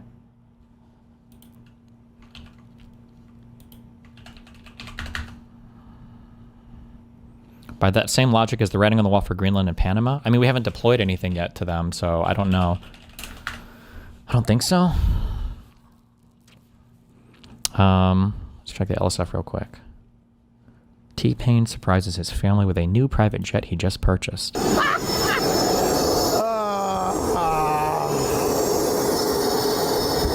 Really? Is he worth that much money? $40 million? Is that private jet money? Or is this like a joke? Is this like a meme? Like he just booked a trip or something?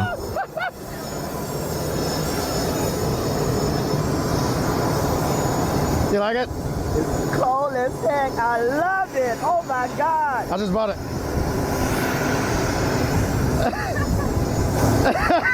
You just bought the plane? I just bought the plane. That's our plane. Oh my God.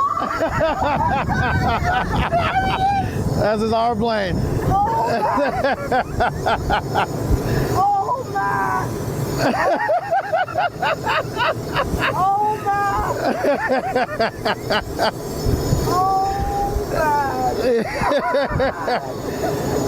Yeah. Whoa. Yeah. Yeah. You gotta get it. No, it's not a cargo plane. Whatever. Okay, let's get out these people. Wait, let's flick it up. Come on now. Hell yeah. There you go. Chillins. Hey. Tight shit. Nah, I'm talking about. Give me one of these. Give me one of these motherfuckers. You know, got that. You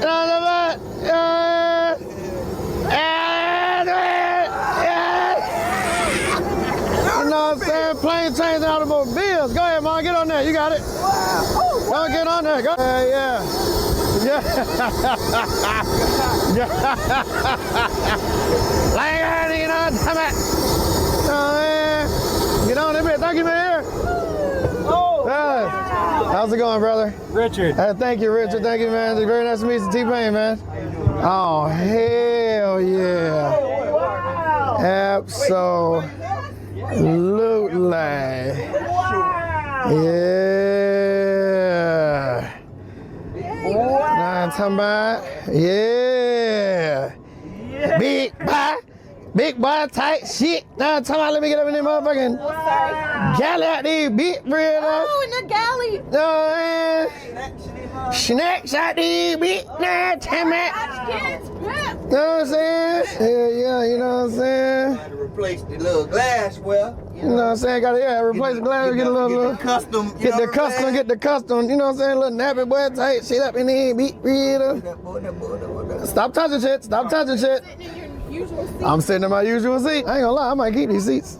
Oh, yeah. What do you think the cheapest private jet would cost? My guess is going to be 5 to 10 million. How much does the cheapest private jet cost?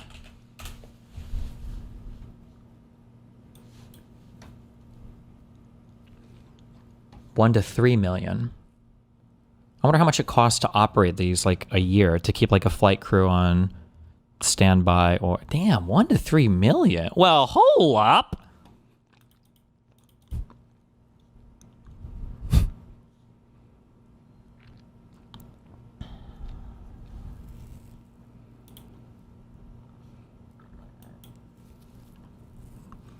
Is the world's first single-engine personal jet known for its luxury. This is luxurious? What does the inside of this look like?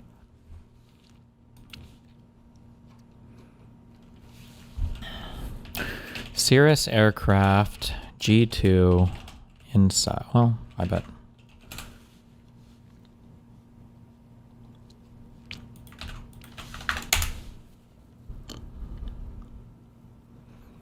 Introducing our G2 Plus Vision Jet. Bro, what is this thing? That's for the Wi-Fi. Hell yeah.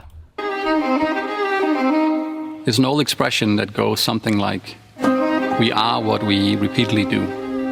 Excellence, then, is not an act, but a habit.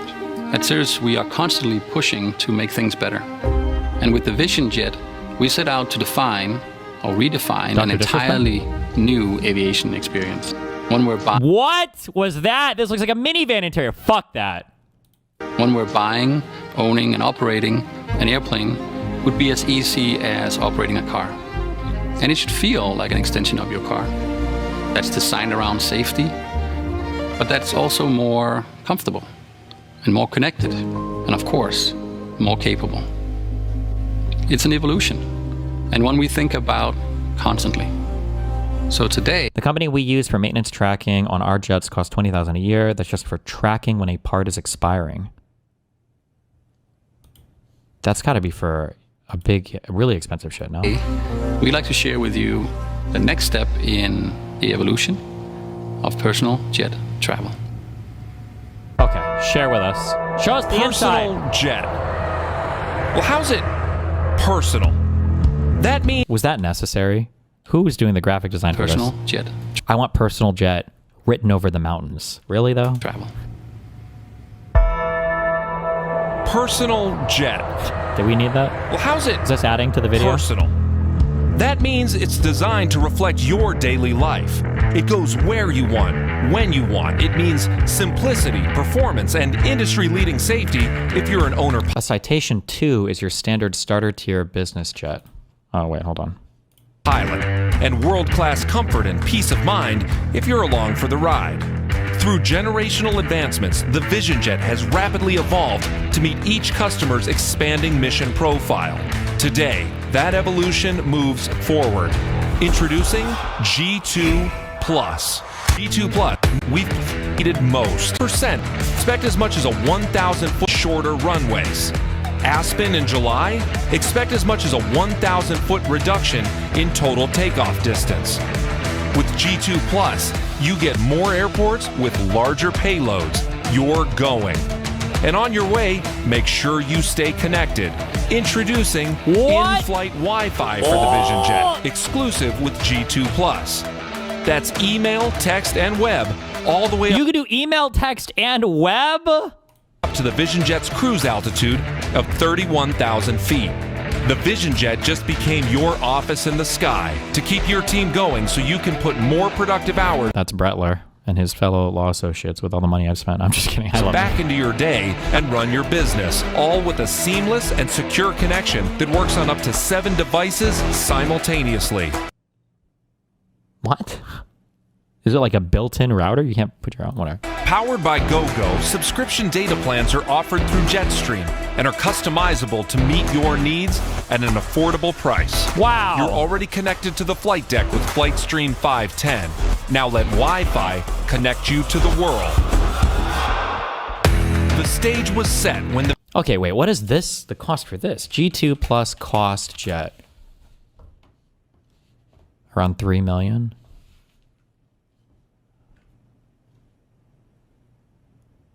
Destiny, regarding Venezuelan Maduro, is he autistic? Why is he always wearing those big headphones in the courtroom?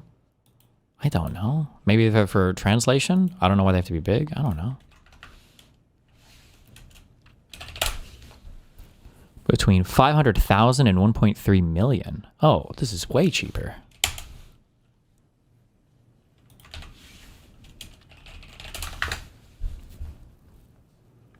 $11 years ago. And here's the Citation jet. This particular Citation one, very comfortable jet. It actually seats 6 in a pinch, but much more comfortable for 4 or 5. It has a great mission application from anywhere from about 300 to 500 miles. Wait, what? Where from is a great mission application from anywhere from about 300 to 500 miles. Motherfucker, I'll drive.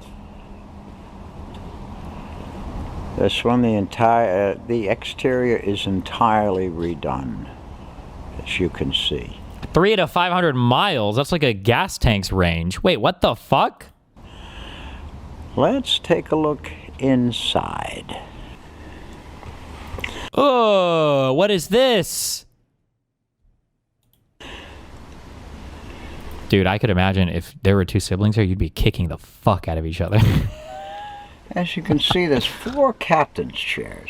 Captain's chairs? Way in the back is luggage. Okay. Quite a bit of leg room. Is there? Okay.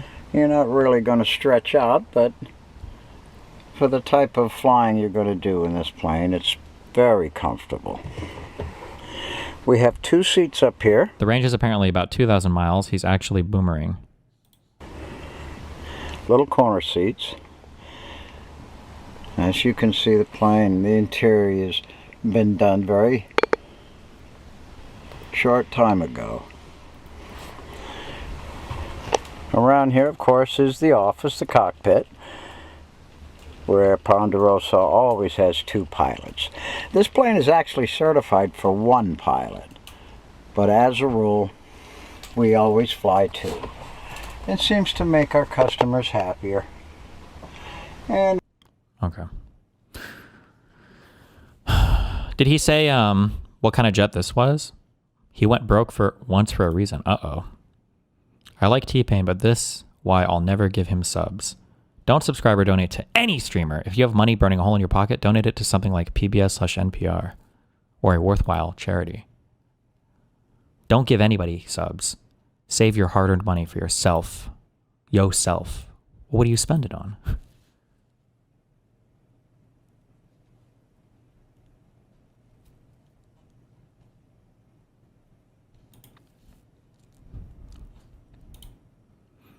Aren't only billionaires usually able to afford owning private jets?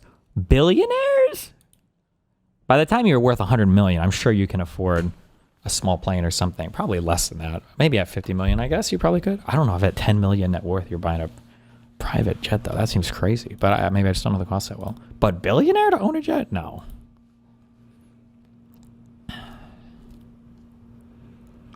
Do they fly that much that the jet is even going to be worthwhile to them, too?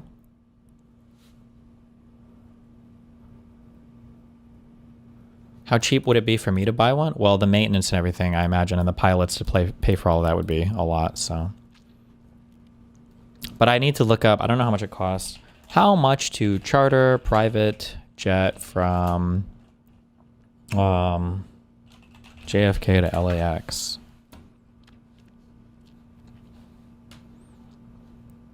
$35K for a one-way trip. For how many people? That could be like semi-reasonable to ridiculous.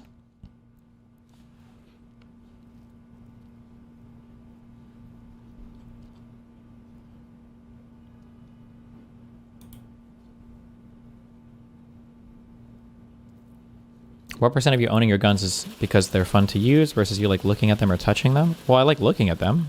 Obviously, they're cool guns. But using them is fun too.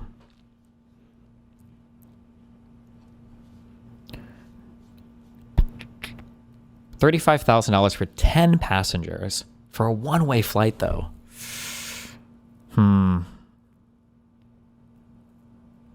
That's kind of crazy, I think.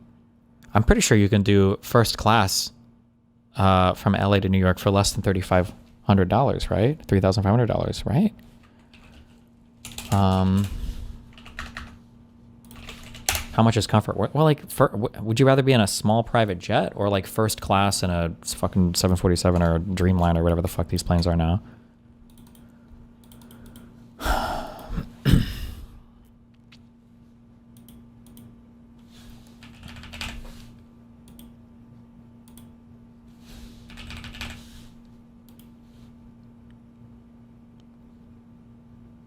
Isn't the appeal that you can take off literally whenever you want?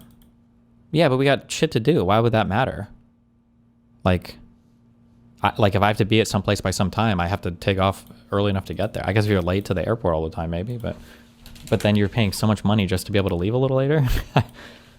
Hold on. LAX to JFK round trip 1 month from now, February 11th.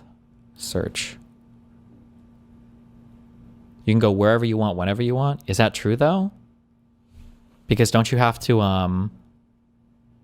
you need the flight crew and everybody to be ready, no? First class is worse than private. You're able to skip security, etc. when flying private and show up whenever you want. Is that true? You don't have to go through any security at all to get through? Is there like a totally separate part of the airport then?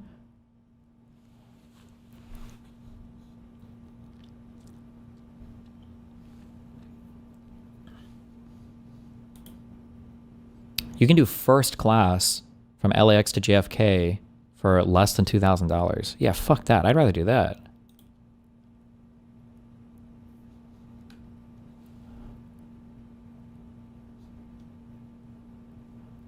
Flagship suite seats from American Airlines. I wonder what that means. Huh.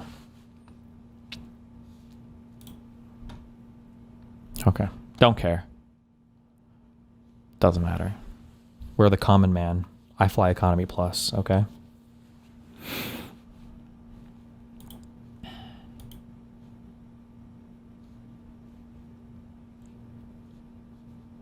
S-Pan tries some AI filter that keeps turning him black. It's better with like, I think it's kind of cool, but honestly, it's better with like my actual background, I think. Sorry. Okay. Do most billionaires actually have billions of liquidable money? I always assume not. No, but I'm sure they could liquidate small portions pretty easily or borrow against it if they needed to. Okay. Or you just take out loans for whatever you're buying. Dude, the NFL one just played a... bless it. Dude, the NFL one literally just played a commercial behind me. That's unreal. Pretty cool stuff. You can lease a jet for cheaper. T-Pain is on tour this year, so that's probably what he did. Oh, he still tours? I didn't even know that. Okay. Pretty cool stuff, I would say.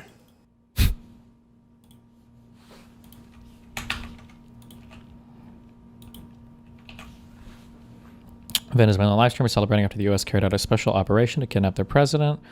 Middle Eastern streamer pulled over by U.S. cops and asked, any nuclear weapons? I want to see if anything at the DC. All right, man, you have anything in the car? Guns, weapons, anything? No, sir.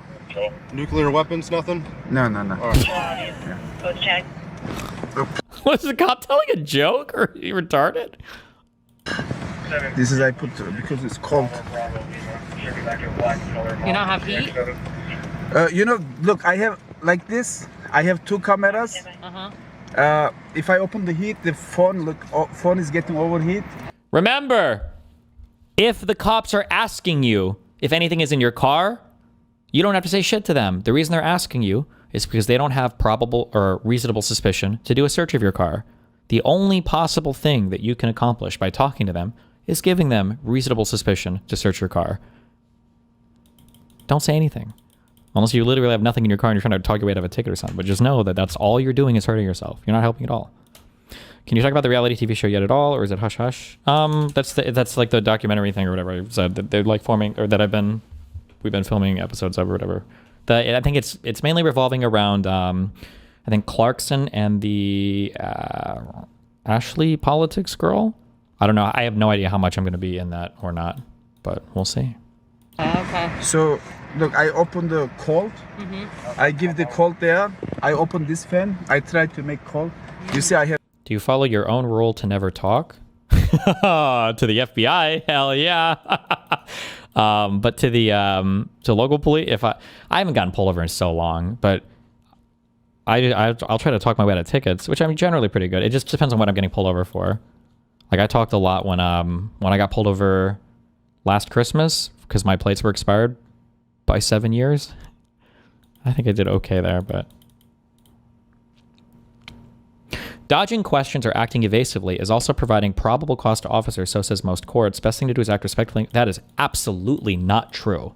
That's only true, I believe, if they already have some type of like reasonable suspicion or some basis by which to detain you and ask questions. So like if they see you coming out of somebody's backyard and you don't live there and they got, I think that's all they might need, and they start asking you questions and you get like really shifty or evasive about it, I think they might be able to use that to detain you and to do a brief investigation. But if they pull you over and they're asking about your car and like, do you have anything blah blah blah in your car, and you're like, I don't feel the need to answer any of these questions, am I free to go? Like that's not a basis to continue investigating or whatever. This one, like, oops. They ask random surprising things as a joke to ease tension or to throw you off and judge your reaction. It's normal, and they do it to everyone if you watch body cam vids. I understand that. Trust me, bro. I bootlick so hard for cops, more than most of my chat. But I don't know if I would tell that kind of joke to like I'm guessing if this is a Middle Eastern dude, because it feels like that could be perceived as being really offensive really fast. But I don't know the rapport these guys have or what the back and forth was like before this. Seemingly, some people don't know that some cops ask stuff like any bombs or grenades to measure your response. Also helps break the oh, nice. You just copied this comment. You fucking bot fuck. But yeah, this is true. But I don't, but that's like kind of that's just like a risky icebreaker question, I guess. I don't know. Or maybe not. Maybe that cop is so race blind. Yeah, don't say no, because if they do end up finding something, now you get hit with lying to an officer. What? No, you don't have to say no. Just say, am I free to go? I don't feel like answering any of your questions. You have to lie. Just say you don't want to, you have no reason asking questions. You don't feel like answering them.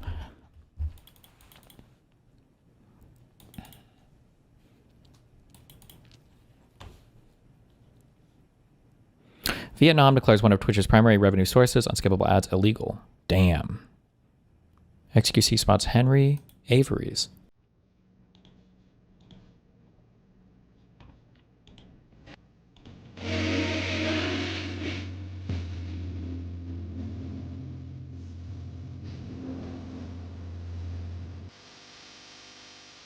Imagine you're Garen. Have you ever done that yourself during a stop?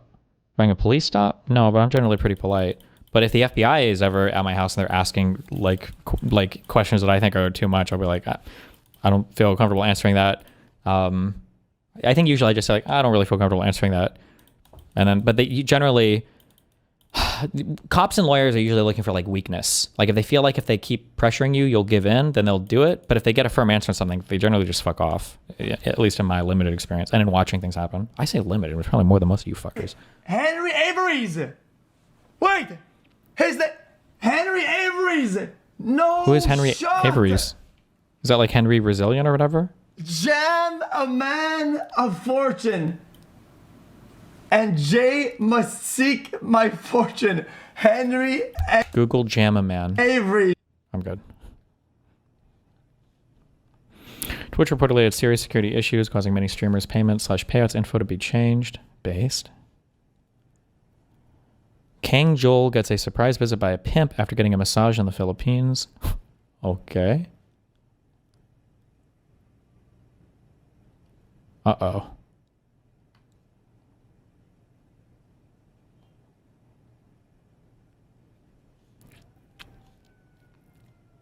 Jesus. Streamer dies after downing a bottle of whiskey and snorting 6 grams of cocaine? Is that that sounds like a fuck ton of cocaine, is it?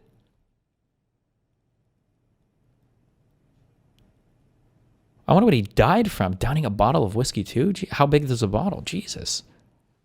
Jesus.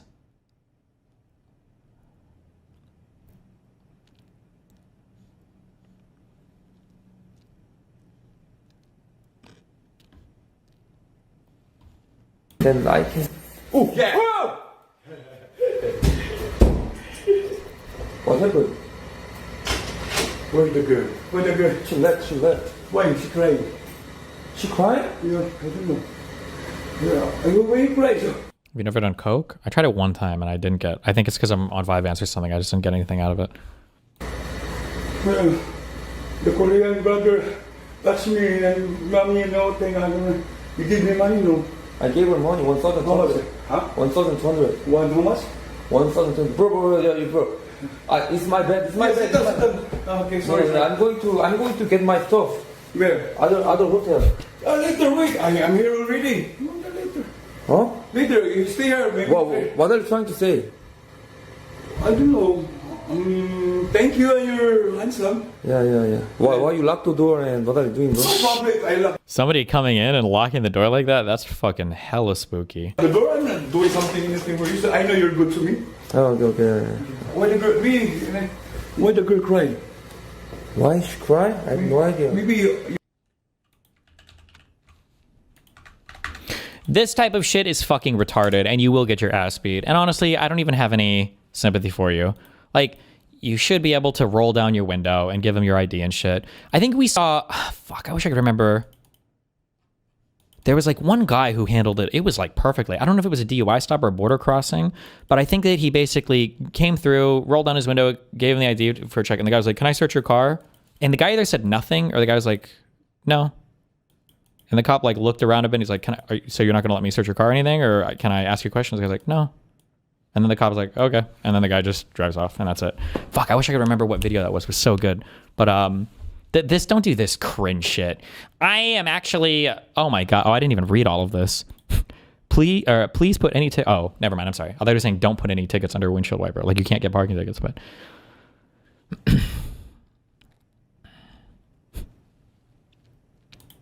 The DUI checkpoint. It might have been a DUI checkpoint one, yeah. I don't remember what the video was, but.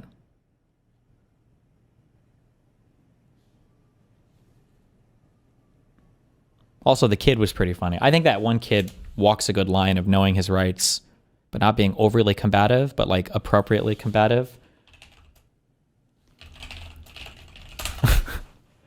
Fuck, I'm not gonna remember what it was.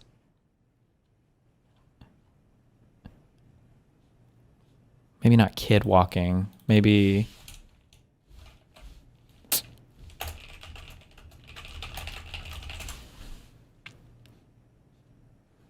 Was it this guy? These cops stop teens for no reason, but get owned by them. You want to hang out here for a second? Why? Because I want to talk to you for a second. What committed a crime? Well, I don't know. Where are you coming from? I don't answer questions. Okay, come here. Am I being insane? How old are you? I don't answer questions. Okay, come here. Am I being insane? Yes, you are. What crime have I committed? Sit down. What crime have I committed? What have you investigated? You're not going to tell me how to do my job and my law. Well, you're not doing it right, because I ain't committed no crime. You watch way too much TikTok on YouTube, don't you? How old are you? I don't answer questions. That's a good answer. I'm not answering questions. It was a kid who flipped off a cop and the cop tried to like pull him over. And the kid was good. He knew his rights. And eventually the cop like calls for backup and fuck. Is this the Border Patrol video we're talking about? Hold on. We're not doing cops. The Customs and Border Patrol agents and later posted it to his YouTube channel. During today's episode. Okay, for what? The dog alert to the vehicle. For what? I don't know. I feel like it wasn't this guy, but maybe I'm wrong. I want to go. No, you're not going to go. Okay. Client drivers from vehicle.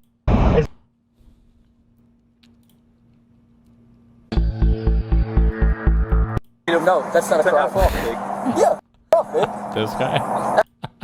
Specific facts. He's like a little more combative than he should be, but he knows his rights pretty well, and the cop fucks up hard, and it's funny. What? What's your problem? What? Why are you giving me the finger? I'm walking away. Huh? Am I free to go? Why are you giving me the finger? Am I free to go? No. For what reason? Why are you giving me the finger? What's your problem? Am I free to go? No. What, do you have a problem? No. Do you have a problem? No. You don't have a problem, then I can leave. Why are you giving me the finger when you're walking? Huh? Come here. Get over here. What? Get over here. Is that a lawful order? Yeah. For what reason? Because you're giving me the finger. That's legal. No, it isn't. Says who? Says it all. Pull up the law. Huh? Pull up the law.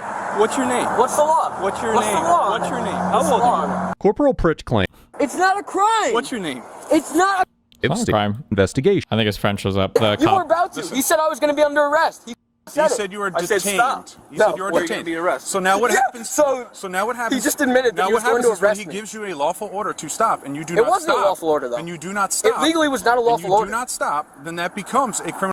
Are You we may get a wasting time normal for it? If you have an idea, that's perfect. Am I okay? I really have to prove that I was a nuisance. That's what I'm trying for a month. and illegal. Okay, somehow I skipped over every. I feel like he calls this guy a fucking retard like 3 times or something, but whatever. I skipped it all. Get fucked. Okay. Where were we? A Chinese person saw a black couple and went live thinking they didn't understand Chinese and started saying racist things about their race. What else would you say racist things about? 这哥们儿的也是不同的啊，这什么玩意儿？这黑人是死马仔，一群死马仔啊，死马仔黑人，黑人就是死马仔，全是死马仔，笑死老子了。你非常高兴吗？啊，对我很高兴啊，你听得懂中文吗？你非常高兴吗？ He's like, wait, uh-oh. 啊，对我很高兴啊，你听得懂中文吗？对。没事。啊，对不起哦，对不起，对不起。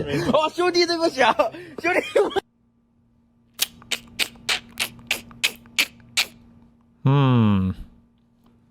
Not nice. Sneeko got offended after academics disrespected his one-bedroom apartment. This is how you're living after getting canceled. Uh-oh. So this is... What did anyone say in the video? Well, I assume he was being racist, and then the black person spoke Chinese, and the guy was like, oh, you can speak Chinese?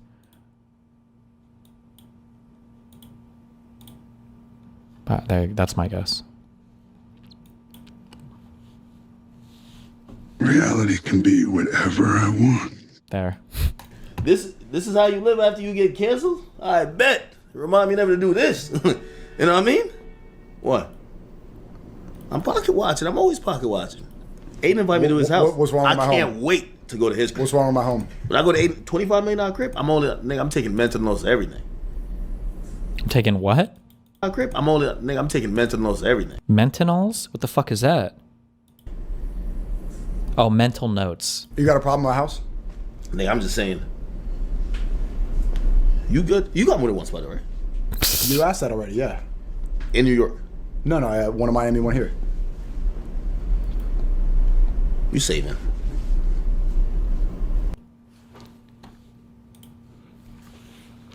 Why waste money on big house? Fuck that.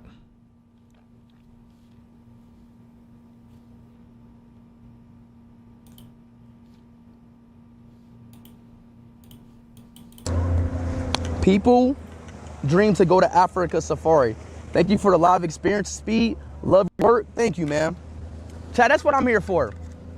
I'm for the people that can't travel, that can't, Chad, I'm just for the people who can't travel. I try to give y'all the best experience. I don't make a cut down video. I show y'all live. I show y'all a live experience, a raw, true experience of me being at that certain location, whether it's a country, whether it's a safari, whatever experience it is. I'm your test dummy, if that's what you want to call it. Have they ever done like a YouTube video? I know they did one, I think, at his house, or showing how they did the stream for like, it wasn't New Year's. It wasn't Christmas. It was a few months ago. I don't remember what it was even for. I don't know what they were celebrating, just him traveling or somewhere or whatever. Have they done one for how they do his mobile streams? This guy's shit is pretty crazy. This guy is doing some crazy shit. Man had breakdown reacting to Speed's Africa trip. Man, this whole time, bro, they made us fucking think Africa was such a poor country, bro. Well, I feel like a lot of people have this, a lot of African Americans, I feel, have this experience. And there's probably some truth to it, that like when you think, I mean, people say the same thing about the Middle East, that when you think of the continent of Africa, or you think about all these places in the Middle East, you're thinking that like it's just basically a bunch of huts and villages and that's it. And it's not really. Bro, it's such a place you wouldn't want to be at, bro. And speed is single-handedly changing my perspective on life. Like the music in Africa, the culture, everything, every single aspect of Africa just makes my insides feel so good, bro. And it makes me just want to leave America. Considering they think Africa is a country, I don't think they can go beyond stereotypes. Sure, he shouldn't have called Africa a country, but everybody that makes fun of Africa also treats Africa as a single unified country as well, so it's not like... Good job, Xena, for getting unbanned. Bruh, I feel like America is the trap. America is the trap. The American dream is the trap. Everybody else is free, but not free from America. America's the problem, bro. America's the fucking problem. And I'm ready to get the fuck out of here. Christ. Like, Speed, thank you, bro. Thank you.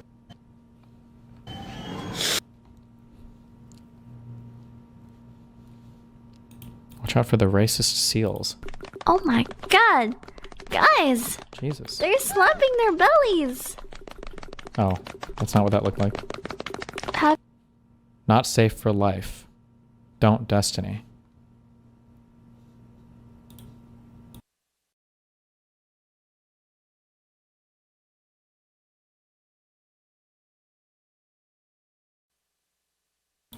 Not safe for life?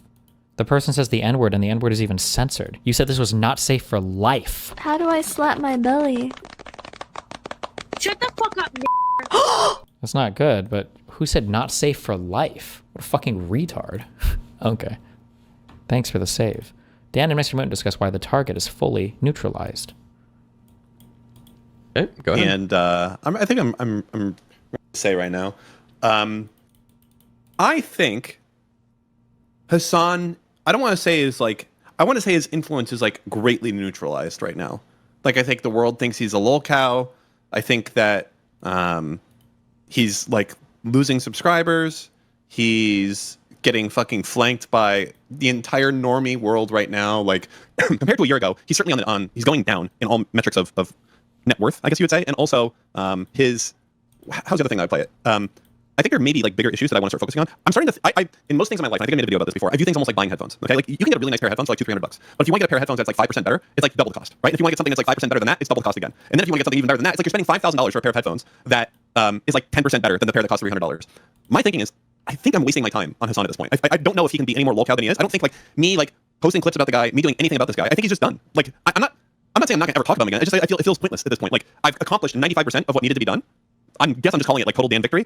Like, yes, he's still streaming on Twitch. Yes, he's still a millionaire. Twitch still exists. But I think like I could be so like if I put as much effort as I put this last year into something else, like God help whoever is my fucking target, I guess is what I would say. But yeah, I think he's absolutely he's cooked, bro. He's 100% cooked across the board. Lowest subs he's had in 6 years. Everyone calls him a dog shark. You want to see something crazy? Go to his latest fucking Instagram thing where he posts like his Happy New Year thing, where he posts a picture of him and his dog, and scroll, and it's thousands and thousands of people making fun of him, and it's like holy shit. Okay, like I'm done. That's it. Like just scroll through those comments. Like literally just like fast scroll through this thing. Like I'm done. My work here is literally done. It doesn't let you keep scrolling. Maybe you click plus, yeah. Oh no.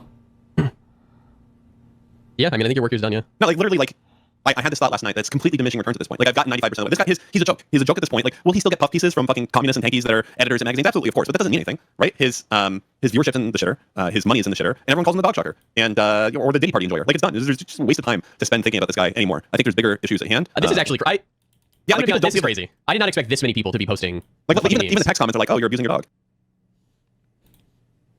Rip. Streamer dies after downing a bottle of whiskey and 26 grams of cocaine in extreme challenge, or doing extreme challenges for money.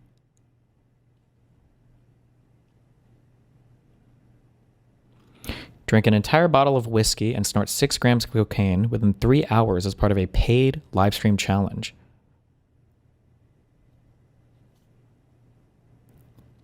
He was discovered kneeling beside his bed in what relatives described as a prayer-like position while his webcam continued streaming to viewers. How much is 6 grams? It sounds like a lot. That sounds like a lot.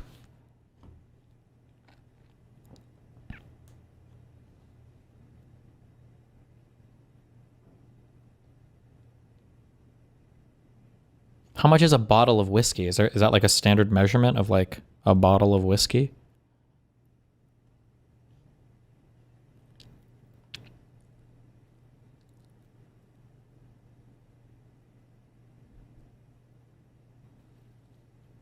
$750 milliliters, 700 milliliter. How many milliliter is a shot? Is 44? So that's like almost 20 shots of whiskey? Is that...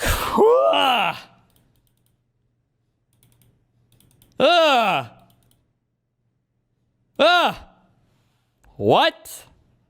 I feel like I'm blacking out at like... I want to say like 7 to 10 shots. I think I might be blackout drunk at that point. Over 3 hours? Jesus.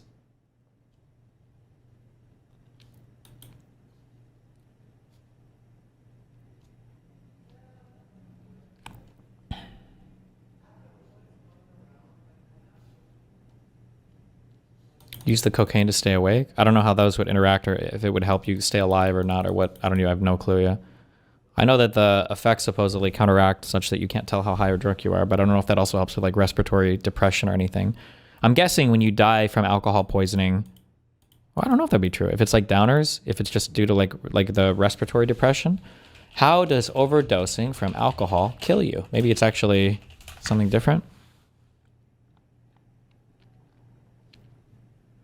Oh, okay. It's literally just, it is like the muscle relaxing depressing stuff.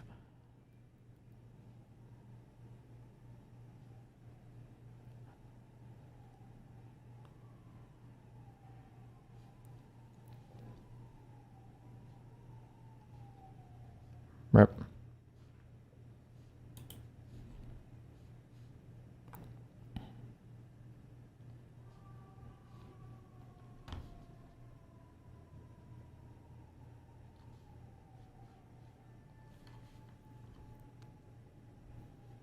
Coke is 19 times worse than your heart after in vivo interactions with alcohol.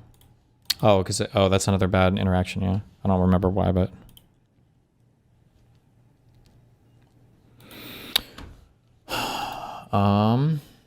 okay. These are things from Walls' speech. We'll watch the whole thing. What is this? Just a piece of shit today. It's called angry, Nick, because you're being a piece of shit to me. I don't deserve it, especially after everything that I've done to try to help you. Like, fuck you. Piece of shit. Just a piece of shit today.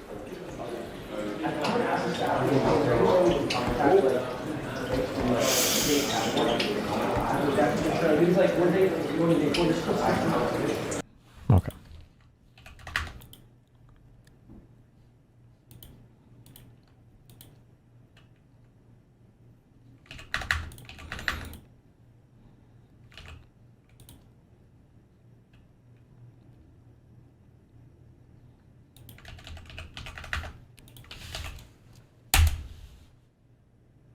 She was in Kick Chat yesterday trying to get on your show thing. Who, Amaranth was?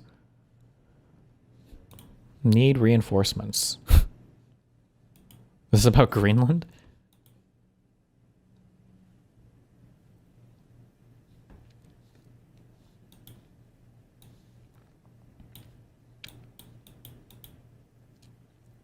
French Army, yeah, thanks. Corsair introduces the Galleon 100 SD, a Stream Deck integrated mechanical keyboard.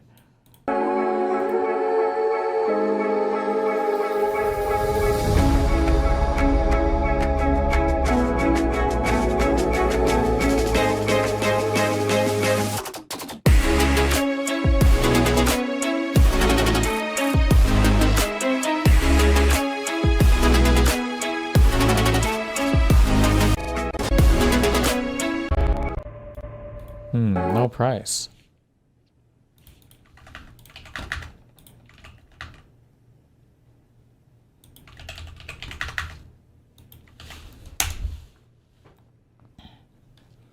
Hey Twitch, if I were to call for the killing of Asmongold so that China's economy can prosper, would that be a TOS violation, or does the nameless nature of his death wishes upon Cuban civilians absolve him of any wrongdoing? So Cuba's days are numbered. Colombia isn't going to be doing this anymore. Okay, yeah, I can see there's definitely a trend here. You specifically said you'd be against foreign intervention and nation building. Why have you switched positions? Because Daddy Trump switched positions, so now he does. Well, I'm generally against it, but there are some instances where I'd be okay with it. It's pretty simple. Like, I think it's something that's generally a bad idea, but if we can get enough money out of the place that we're intervening in, and we can effectively make it worthwhile for us, then I'd be okay with it. By the way,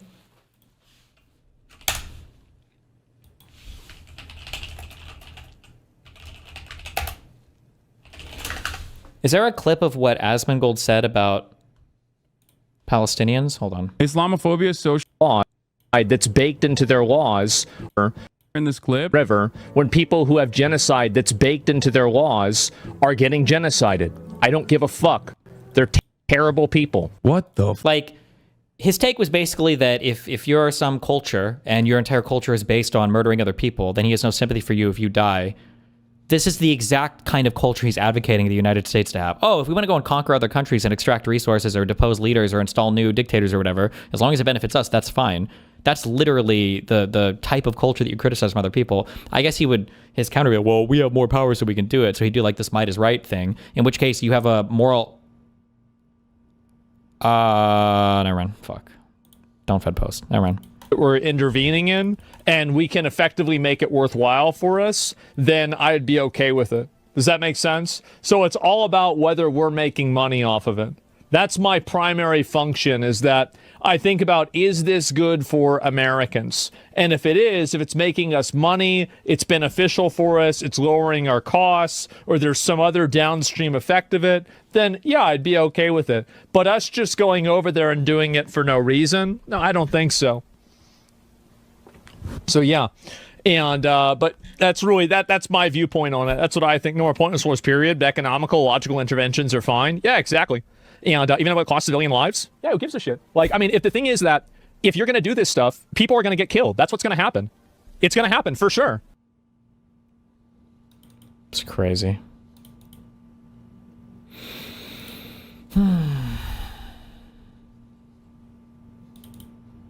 True. Liberal women want to turn America into a third world country. Has the politics of an African warlord. Holy shit, true.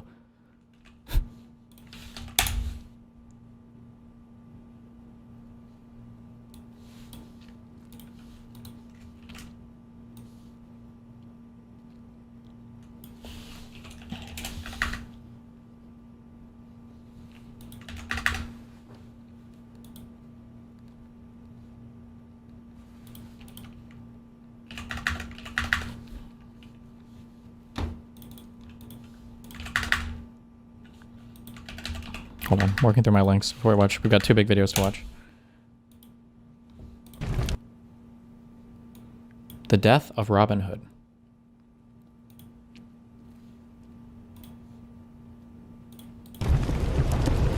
Would you like to know a secret?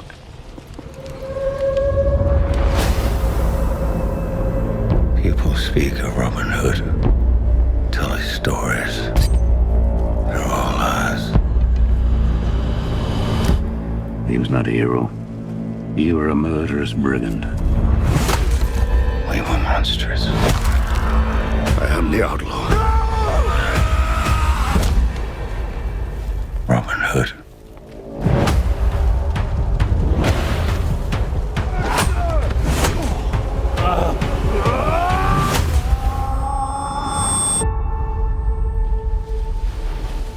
Groweth sad and bloweth mad and springeth the word anew. I owe you an apology. You begged for me to let you die. What's your name?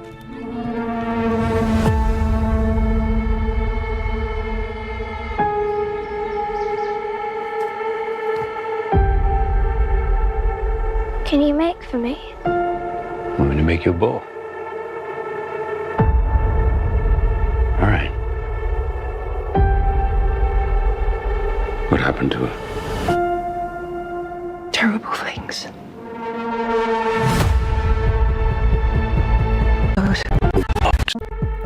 Okay. Epic.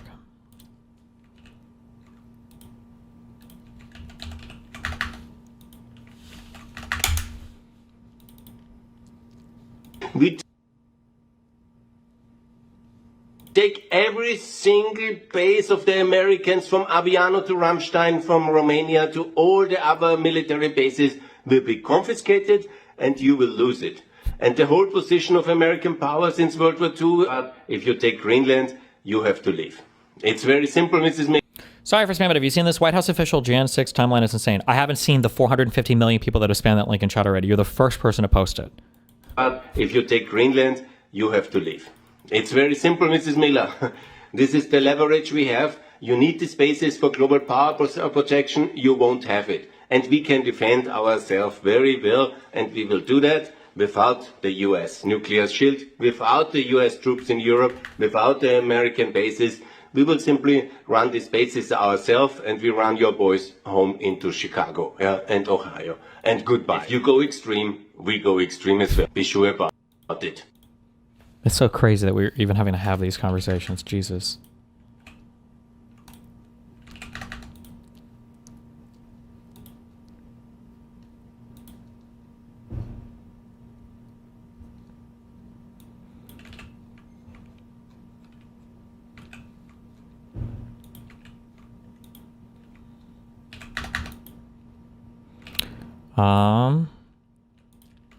I need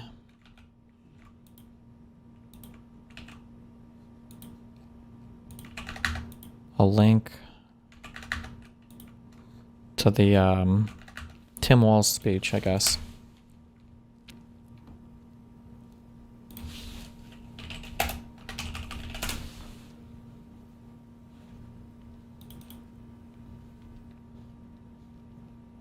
This is it? It's just 8 minutes or whatever?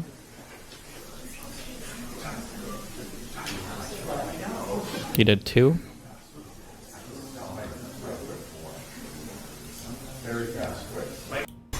You're seeking to take advantage. For the last several years, I have to tell you, well,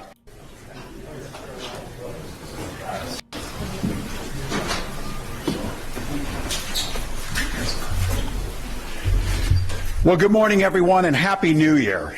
Like many Minnesotans, I have to tell you, I was glad to turn the page on 2025. It was an extraordinarily difficult year for our state, and it ended on a particularly sour note. For the last several years, an organized group of criminals have sought to take advantage of this state's generosity. And even as we make progress in the fight against the fraudsters, we now see an organized group of political actors seeking to take advantage of a crisis. I don't want to mince words here. Donald Trump and his allies in Washington and in St. Paul and online want to make our state a colder, meaner place. They want to poison our people against each other by attacking our neighbors. And ultimately, they want to take away much of what makes Minnesota the best place in the country to raise a family. They've already begun trying to withhold funds that were meant to help families afford child care. And they have no intention of stopping there. Make no mistake, we should be concerned about fraud in our state government. We cannot effectively deliver programs and services if we can't earn the public's trust. That's why over the past few years, we've made systemic changes in the way we do business. We've gone to the legislature time and time again to get more tools to combat fraud. We fired people who weren't doing their jobs. We've seen people go to jail for stealing from our state. We've cut off whole streams of funding in partnership with the federal government, where we saw widespread criminal activity. We put new locks on the doors of our remaining programs, and we've hired a new head of program integrity to make sure that those locks can't be broken. All across this state, Minnesotans are hard at work on this problem. Advocates, administrators, investigators are on the front lines defending the integrity of our state's programs, and I want to give a very heartfelt thank you to all of them. There is more to do. A single taxpayer dollar wasted on fraud should be intolerable. And while there's a role to play for everyone, from the legislature to prosecutors to insurance companies to local and county government, the buck does stop with me. My administration has been taking fast, decisive action to solve this crisis. We'll win the fight against the fraudsters. But the political gamesmanship we're seeing from Republicans is only making that fight harder. We've got Republicans here in the state legislature playing hide and seek with potential whistleblowers. We've got conspiracy theorist right-wing YouTubers breaking into our daycares, demanding access to our children. We've got the President of the United States demonizing our Somali neighbors and wrongfully confiscating funds that Minnesotans rely on. It's disgusting and it's dangerous. Republicans are playing politics with the future of the state.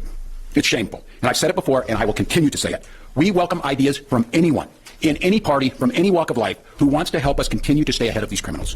And we welcome the involvement of the federal government. I am grateful to the career professionals at the U.S. Attorney's Office and the FBI who have been helping us fight this fight for years. But I cannot abide the actions of the political leadership in Washington. These opportunists are willing to hurt our people to score cheap points. They and their allies have no intention of helping us solve this problem, and every intention of trying to profit off of it. Which brings me to this. 2026 is an election year. Election years have a way of ramping up the politics at a time when we simply can't afford more of that in Minnesota. In September, I announced that I would seek a historic third term as Minnesota's governor, and I have every confidence that if I gave it my all, we would win that race. But as I reflect on this moment with my family and my team over the holidays, I came to the conclusion that I can't give a political campaign my all. Every minute that I spend defending my own political interest would be a minute I can't spend defending the people of Minnesota against the criminals who prey on our generosity and the cynics who want to prey on our differences. So I've decided to step out of this race, and I'll let others worry about the election while I focus on the work that's in front of me for the next year. I'm passing on this race with zero sadness and zero regret. I did not run for this job to have the job. I ran for the job to do the job. Minnesota faces enormous challenges this year, and I refuse to spend a single minute doing anything other than rising to meet this moment. Minnesota has always come first and always will. That's what I believe servant leadership demands of me. As an optimist, I'll hold out some hope that my friends on the other side of the aisle will consider what servant leadership demands of them in the moment. We can work together to combat against the criminals. We can work together to rebuild the public's trust and make our state stronger. But make no mistake about it, if Republicans continue down the path of abusing power, smearing entire communities, and running their own fraudulent game at the expense of Minnesotans, I will fight back with everything that I have. I'm absolutely confident a Democratic and a DFLer will hold this seat come November. I'm confident that I'll find ways to contribute to the state that I love long after next January. But there'll be time to worry about all that later. Today, I'm proud of the work we've done to make Minnesota America's best place to live and raise kids. From our new paid leave policy, to our child tax credit, to our school lunch programs feeding every single child. And I'm doubly proud of the incredible team we put together to make this vision a reality. I want to take a moment to thank every member of my staff.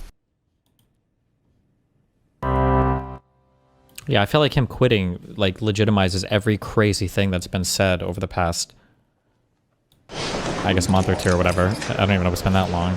I don't know about that. Our clients tell us that we give and provide the highest level of service. And that's why we're intentionally supportive of the Paid Time Leave Act that was written. I'm incredibly proud over a week of watching this happen. I think it needs to be stated. We're joined here. A special thank you to Reps Frazier and Mann, the authors of this in the House and the Senate. This is one of the most transformational. Actually, yeah, it's probably been like half a month, actually. Yeah. Pieces of legislation that Minnesota has passed in decades. An entire career would go by, a successful career, with not doing something like this. These two leaders made that happen, and for me and the people of Minnesota, thank you. We have Rep. Sensamira, and I think we're going to be joined by Senator Mohammed, who were instrumental in helping us get this done, helping build the coalition to make this happen. We're implementing the program. We built a modern system around it. It is secure, and we've got the support lines. Hundreds of meetings with the team that was there in outreach to employers of ways to make this happen. We have done countless checks on. Why does this legitimize anything? Please specify some reasons. Why don't it doesn't actually? It doesn't validate like the truthfulness behind any claims, but I think it makes it look like all the Republicans now are doing a celebratory march because I think that they exposed all the daycare fraud and got them out. On this, and a few weeks ago, as we started to soft launch this thing forward, we did the checks and balance, the go no goes, and I just have to tell you, I express my deep gratitude. You've got some of those folks here in the back of the room, an incredible amount of work doing this really important work against a backdrop of making sure that program integrity was of utmost importance, and so I'm incredibly grateful for that. This has helped families succeed. This provides security to Minnesotans. It makes us a destination state for both employers and employees. Strengthens what we know needs to happen in communities, and I just have to tell you, I'm incredibly proud of it. I mean, the Hortmans were assassinated. I can understand getting tired of it, and I can imagine he'll still run for some other office. My prediction would be he's done politically. You're resigning at the end of what is like a scandal. He's going to come back politically and run for some other office? I could be wrong, but that seems bad to me. We've done a lot of work to make it happen. Or he's not resigning, but he's canceling his re-election thing. All about, as you hear here, families, so that parents can bond with their children. It is stunning to me that there are about 3 countries in the world that don't have this. It is an absolute travesty that there are states in this country that don't have the capacity to pay family medical leave. So I would tell all of those states out there, and Kevin, president of the Seward Civic.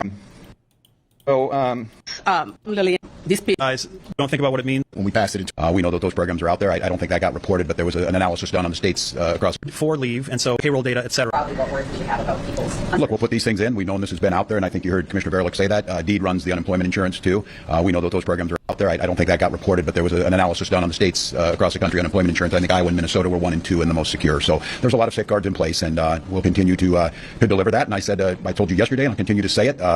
I will be there to make sure. Tim O'Malley and our team over there on program integrity, BCA, we have more tools that will continue to do this. The buck stops with me on this, and that is absolutely true. But I want to be very clear on this too. If the buck stops with me on when there's problems, the buck stops with me on successes. Not a single Republican supported this. So every Minnesotan from here on forward, whoever uses this program, there is no bit of thanks that would go to the Republican legislators who did all they could to stop this. So I will take full responsibility. We have safeguards in place. We'll do that. But I think the report on this is, as you're hearing the stories here, I'll take some credit for that because we put this program in place. We got it done. Every time I visit my family, I scroll through your TikTok and Adam's secretly on my mom's phone, slowly fucking the algorithm. implemented it. We did the work for 2.5 years, and lots of things work. Your highways get plowed. I'll take credit for that, too. The Republicans voted against my budget bill that did the work with that. Our schools have the money to pay their teachers. I'll take credit for that, too. The issue here is focusing on this, and they have every right to do so. The positive story of this is parents with their children. The Republicans' goal is to have none of those programs. And I can guarantee you one way to ensure there's no fraud, just don't do the program. Just don't do the program. And then you will look like states who rank at the bottom in every single initiative. So we have a responsibility to continue to do better on this, but I'm going to take credit when we're ranked at the top on almost every single category because of these programs. So we all know what's at stake. If you attempt to try and collect paid family and medical... Commissioner, for the roughly 3,000 people who are already on leave, when did it pay this? ...to launch, and we rank leave due to comments with war that's being... People. Senator Mohammed, good to see you. Well, thank you all for being out here again. Really proud of this program.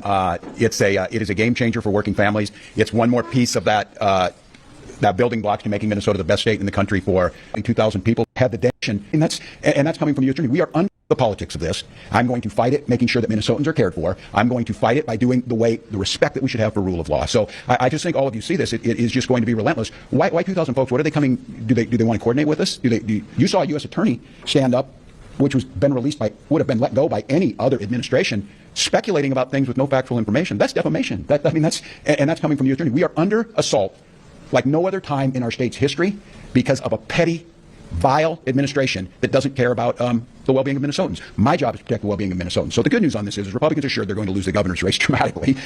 That's fine by me. I don't care who sits in this seat as long as it's not one of them who hurt Minnesotans. I care that it's somebody who understands and respects this office. Janet. You just talked about the danger. Your daughter gave an interview talking a little bit about the danger. Was there any part of the governor that thought when you were making this decision, did it cross your mind that not by any nature of what you've done, but just because of you being you and being the target, that people's lives were in danger? Yes. So you felt that? Yes. So if we call it other factors? Yes. And for our Somali community, yes. Look, I'm on the list. This country knows fraud in this program before it implemented was the very first meeting ahead of trying to prevent. I need the legislator to help me on prevention. It's pretty easy after the fact to say this happened. They're really good at that. They're not so good on the front end. So I think that would be good. But I just want to say again to all of you, incredibly grateful. I'm going to make note of this. I had my team verify this. I've stood in front of the press more than any governor in Minnesota history and taken more questions from the press in Minnesota history. My team has provided more data under the Data Practices Act than any governor in history. And I'm going to preview for you now and I would ask all of you for the help on this. It seems absolutely outrageous and a gap to me. The only people who aren't subject in state government to data practices are the legislature. And we've had a pedophile in the state Senate that we got no information about. We have credible accusations of one Republican representative against another Republican representative that they committed fraud. We have a requirement. They are hiding behind 11 months for me to ride you like you've never been ridden, to make sure that you're doing your job. I'm asking for your help. We need data practices with the legislature right now. You need to expect to get every one of my emails just like you have when you ask for them. Every one of my commissioners, you should be able to ask for those, which you can do, and we need to do that. Here's the thing that I'm going to ask all of you is, Republicans want to tear this state down. Republicans want to tell you it's too dangerous to walk down the streets. Republicans want to tell you there's nothing good comes out of Minneapolis-St. Paul. Republicans want to tell you everybody with brown skin is stealing money or that they're not welcome here. They want to do... If he continues, good chance re-election is fucked completely. I think it's good of him to step down and let someone else. Really, though? I feel like this story's going to blow over in 2 weeks like everything else, and they're just going to hop to the next minority community. Republican stories come up a lot, and they control the narrative a lot, but they don't have staying power. Do nothing to improve this state. Their idea of improving the state is being a parrot for Donald Trump, agreeing to everything that he agreed with. Well, here's what I'm going to tell you. It ain't happening. I'm not going anywhere. And you can make all your requests for me to resign over my dead body. Will that happen? I will fight this thing till the very end to make the state better. And the question that I think they need to decide is when did the guy in the White House resign? When does he take accountability for what he did? Because it isn't going to happen here in terms of us shying away from making the state better. So you'll get to see me more. The good news is on this is that I got no election to look forward to. I've been in front of you. I'll call on who I want to call on, and I'll watch what the press gets written, and we'll make sure that in this state there's full accountability for everybody. Because buck stops with me. I'm accountable for this. And because of that accountability, I'm not running for office again. But I have a year to continue to improve on a record that I think will stand up against anybody's, a record that has made Minnesota better, a record that makes people want to come here, and a record that has respected not only the dignity of people, but the idea of rule of law and camaraderie. So the one thing that I hate is anytime I get drug into being next to Donald Trump, God help me, I don't want to be judged against that guy. Judge me against an average Minnesotan going out to do their job every day and being decent to their neighbors. So thank you all, and we'll be back. Thanks, folks. We got it. I think you would have said that you can find out for yourself.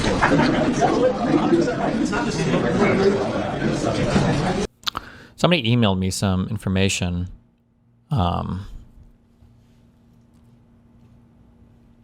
This is on the 3rd. I just didn't go over it. Hey, Stephen, I found there to be a lack of investigative interest into this David character featured in the video. So in that original Nick Shirley video,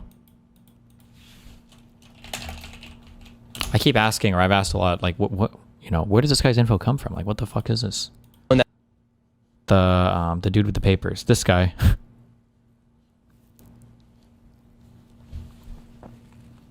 It's interesting that he claims to have, quote, friends of the state capitol, end quote, who provided him information on the businesses featured, yet provides absolutely nothing other than his first name.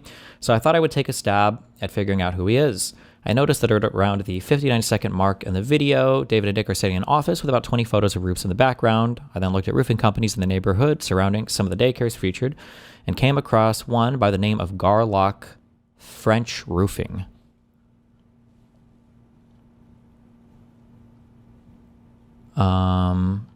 It's a and then he links a platform for contractors. After reaching this conclusion, I asked myself the question, why some random local roofer contacting... Oh, wait.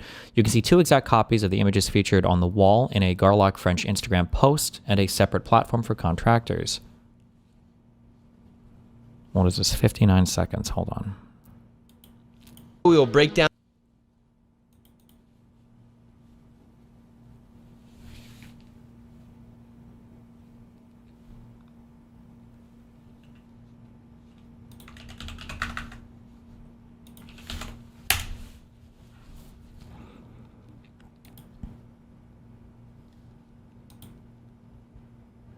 What are we seeing that's the exact same? Oh, this picture here. And this picture here.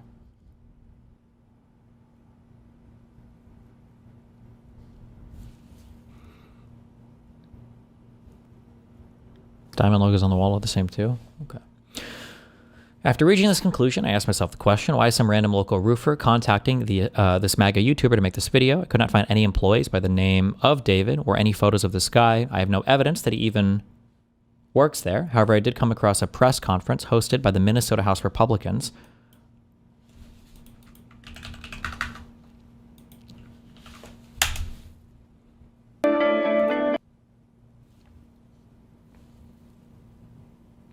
At 6:45, a question is asked regarding the David individual and where he got his information. Representative Hera Niska responds. 6:45.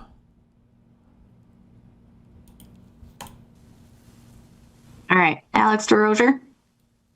Yeah, I just had a quick question about the video itself. So, would you be able to share with us a little bit more about what you know about the daycare providers in that video, and any other just a quick overview of some of the evidence that you have that kind of corroborates what he's claiming in the video? Because yeah, I'm just kind of curious about what you've heard. You know, I've heard this one infamous learning center. I mean, what else have you heard? Thanks, Alex. Well, again, our fraud committee has been doing excellent work. And so back in February, there was conversation, and in one of the fraud committee hearings, we know that the Quality, and I will correct the misspelling on their sign, but the Quality Learning Center was featured in that viral video. That was already talked about in the fraud committee back in February. If DHS or the Walz administration had been serious about wanting to root out fraud, they would have already been taking care of these things much before we brought it up in February. But when they heard about it in the fraud committee hearing, they easily could have done on-site inspections and shut it down at that point. That's not what we're seeing. I would also add much of the information that one of the gentlemen in that video was providing was due to information he got from the House Republican staff. There was another TV reporter who also covered the Quality Learning Center in January. Also provided some information by the House Republican caucus. What information was he provided? Why don't we have access to all that information? Why isn't that published somewhere? Staff, that was ironically during the time when Republicans were ready to show up for work and work on this fraud issue, and Democrats were boycotting in part because we had told them that we intended to have a fraud and agency oversight committee, and then they decided not to show up for work. So this has been something that we have been ready and willing to provide information to anyone who wants to pursue this, including some of the information that ended up in that video. Larson?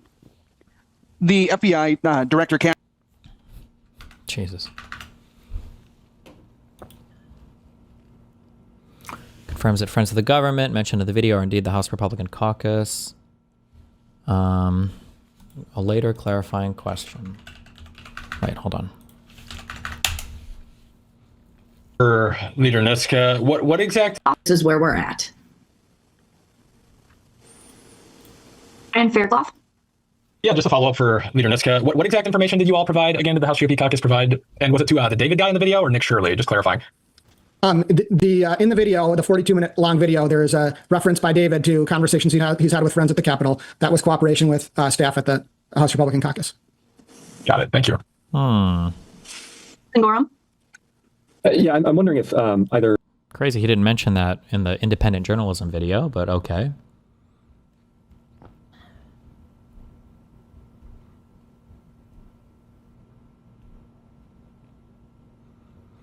Let's see.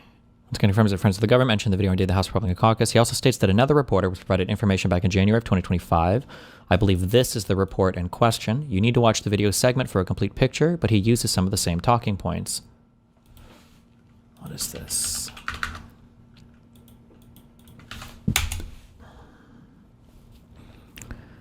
January 28th, 2025. Governor Tim Walz and state lawmakers recently pledged to crack down on fraud in state government programs after scandals questioned their oversight. We got complaints about the Child Care Assistance Program and took a closer look at some of the daycare centers receiving millions of your taxpayer dollars. And we found reports of violations state investigators called a threat to the safety of children at centers that continued to receive those federal dollars. Jay Cole spent months looking into these issues, and he joins us now with what he's found in a story you're seeing first on 5. Jay. Yeah, Lindsay, CCAP is a $34 million state program that receives federal funding. It benefits more than 12,000 low-income families each month across the entire state. Learning of growing concerns about the program from sources at the Capitol, I started looking into some of the daycares receiving the most money. Despite many serious safety violations over multiple years, they continue to receive funding. And now some state lawmakers want an investigation into what they call... Oh, wait. Hold on. When he's saying that they're receiving state funding, if I understand the CCAP program correctly, what's happening is child care assistance is being paid out to low-income families, and then they're putting their kids in these daycares. That's what they mean. They're not getting paid the money per se, like directly, but it's for these families that are qualifying. That's what they mean, right? Money, despite many serious each month across the entire state. Learn funding. It benefits more than 12,000 low-income families each month across the entire state. Okay. Learning of growing concerns about the program from sources at the Capitol, I started looking into some of the daycares receiving the most money. Wait, somebody said, no, it goes to the centers, not the families? Violations. Well, but even if it were to go to the centers, it's because the family's putting their kid in daycare there, right? They're not just being like blanket subsidized. It's for families that qualify for this money. There could still be fraud or whatever going on, but I'm understanding. Over multiple years, they continue to receive funding. And now some state lawmakers want an investigation into what they call a lack of oversight of the CCAP program.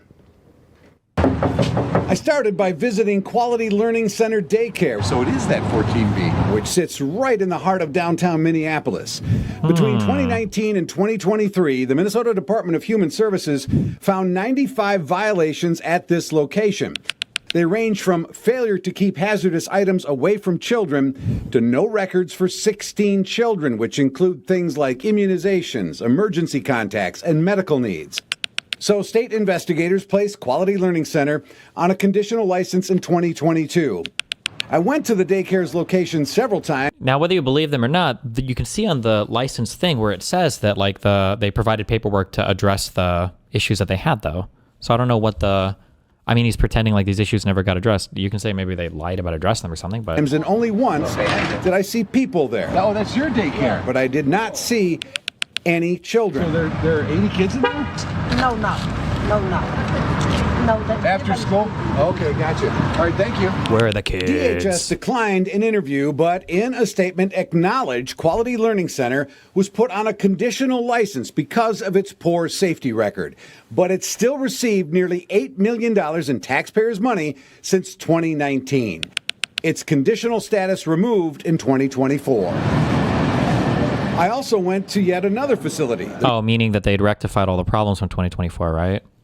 Minnesota Child Care Center in this South Minneapolis building.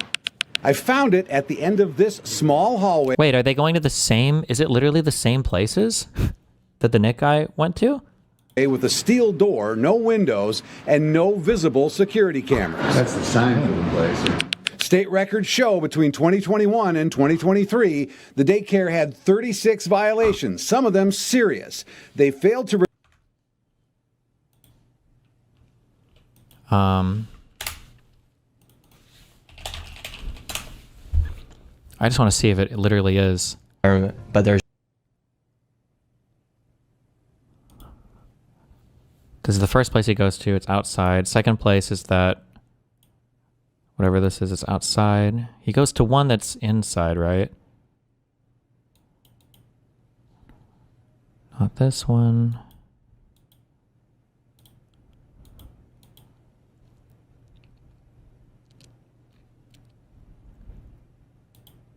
Here. Do you think it's this So we were place? checking rates. No, this is for like we the were checking healthcare rates. stuff. We asked for rates. Where are the children? It says you have 102 children. It says Here. So this building alone made $2.6 million. Let's see if anybody's inside. Now we're inside of the building where there's apparently 4 childcare centers. We met this lady and we followed her to the back of the building where the daycare was supposedly at. So right here we have 2 child daycare centers. We have the Minnesota Child Care Center, and then we also have Nuna between the two. And then what did he say this one was called? Visible security cameras. That's the sign for the place. The Minnesota Child Care State Center. records show between 2021 and 2020, steel door, no windows, and no visible security cameras. Right? So it literally are some of the same places. Nice. Okay. That's the sign for the place. State records show between 2021 and 2023, the daycare had 36 violations, some of them serious. They failed to request initial background checks on 6 staff in 2023 and failed to request repeat background checks on 8 staff in 2024. Ultimately, the state would accept corrective documentation on these violations. Wasn't anybody here last time either. I visited several times, and each time, no apparent sign of any workers. And each time, no apparent sign of any children. Think there's anybody there? Since 2018, Minnesota Child Care Center, however, received $11.5 million in CCAP money. I asked DHS why daycare centers... A really interesting thing for like a lawsuit or discovery or criminal investigation would be to find out from Nick Shirley, how much direction did you get from Republican staffers in Minnesota on your video? Because it sounds like he was given the same information via this guy. They went to some of the same exact places with the same exact talking points. And this was a year ago. This video is January 20th, 2025. Centers could still receive millions of dollars with questionable safety records over multiple years. In a statement, DHS said under state law, they can only stop payment, quote, when a provider intentionally gives false information or submits false attendance records. A provider is operating after a suspension or revocation of its license. There's a credible allegation of fraud and/or... Why does it matter for an investigation? Well, one, you should disclose it anyway because it makes people trust you more. If you're actually doing journalistic or investigative work, it's good to be open about where you're getting information from because it makes you more credible. You should want to know that information. And two, if it isn't credible and it's a bullshit sham investigation, like it seems like this video was, it's highly sus that another person did the exact same type of investigation a year earlier. It seems like they're not investigations. It seems like it's political hit jobs that are being pushed from the Republican lawmakers in Minnesota. They tried to push it with this journalist. It didn't get much traction. And then they did the same thing a year later with this dipshit. And this one, it got more traction. But it's not just some independent journalist doing on-the-ground journalism like X and all the Republican astroturfers would like you to believe. It's just a Republican hit job. Or a provider refuses access to attendance records. What does that say to you? It says that the oversight is incredibly lacking. I shared our findings with House Speaker designate Lisa Dameth. Are we keeping kids in Minnesota safe? And what you're showing me here brings that very much into question. You know, Jay, you have pages here that are publicly available with repeated failure to keep hazardous items away from. Yeah, it would be moral. I thought you meant it would be relevant to some investigation to charge them. Oh, I'm just saying this. He would never admit this. They would never admit this. It would have to come out in the form of a civil lawsuit and somebody being deposed or criminal investigation and something being subpoenaed. He would never admit this, yeah. Children. Failure to maintain adequate staff-to-child ratios, background checks, failing to keep personnel files. These are repeated violations. As I was looking into the daycare center violations, I also found a connection between CCAP and the Feeding Our Future scam, which bilked $250 million from the state. In 2023, a man named Abdikadir Kadaya was charged with stealing $1 million in taxpayer money in the Feeding Our Future case. He's waiting to be sentenced after pleading guilty to wire fraud. But we also learned Kadaya also operated Intisar Child Care Center in Minneapolis. The facility received $1.8 million in taxpayer funds between 2017 and 21. but the license was revoked at Kadaya's daycare was shut down. He has not been named or charged with any crimes connected to CCAP, however. Now, I've been asking for weeks why Kadaya's license was revoked. Late tonight, DHS sent over this 86-page document explaining why. Some of the more serious reasons include violations directly related to the health and safety of children and providing false and misleading information to DHS. DHS also told me they have 62 active CCAP investigations for family child. It's a fuck up regardless of where I got the information. No, both sides seem to agree that there was a lot of fraud. Why care whether Republicans gave that shit the info? Because one, if you're presenting something as independent journalism and it's not, it's being politically motivated, that's important to know. You should want to know that. That's important to know where the information is coming from. It doesn't mean that the information is necessarily wrong, but it's just good to know that, right? Republicans know this intuitively. It's why they flip fucking shit over the Hillary Clinton Steele dossier. Well, that wasn't a real FBI investigation. It was a political hit job. That's what the same talking point that they give for this. They can still investigate, they can still do what they want, but you shouldn't lie about it being an independent journalist when it's actually just a Republican, hit job. It can still be correct, but care and child care centers. And as far as the 2 daycare centers in our story are concerned, I reached out by phone to the names and numbers listed as the licensed operators, and I've not yet heard back. So some new information that there are now 62 active investigations into that program. I'm speechless. It's a lot of money. Yeah. And this is just breaking tonight. Correct. Yes, we're going to stay with it, obviously, and see what happens next. State lawmakers have told me that they would like this before some committees. As soon as they can get the committees together, they want to bring it to. But this guy, for regardless of if this came from Republicans or not for, a hit job or whatever, the take here is more measured, though. I don't think. He was saying that like all of these daycares are operating fraudulently and they're scamming all the people of Minnesota. He just said that it's sus or whatever, and they're he's asking for more investigations or whatever. This is a year ago. It's not as bad as the Nick video. Some committees and start investigating and looking into it a little bit deeper. Again, involving our children. Yeah, and taxpayer dollars, lots of it. Lots of it. Oh, he also didn't. Yeah, it wasn't racist at all too, which helps. I still wish I knew where these CPAP or CCAP numbers or whatever were coming from, but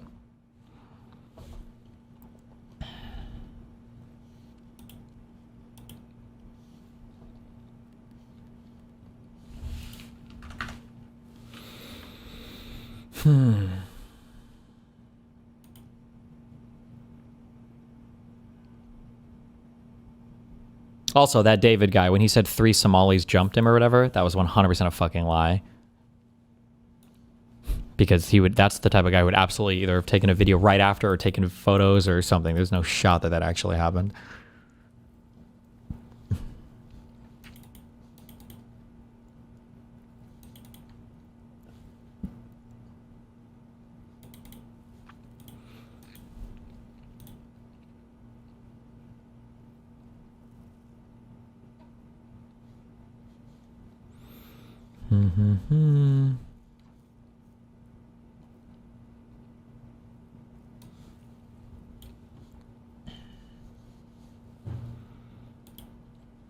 Nice. The man who spirited Nick Shirley around to Somali-run daycare centers. David Hawk had a long history of failed political ambitions. Then he paired up with a 23-year-old youth to knock on doors at Minneapolis child care centers. Oh, this is about the guy.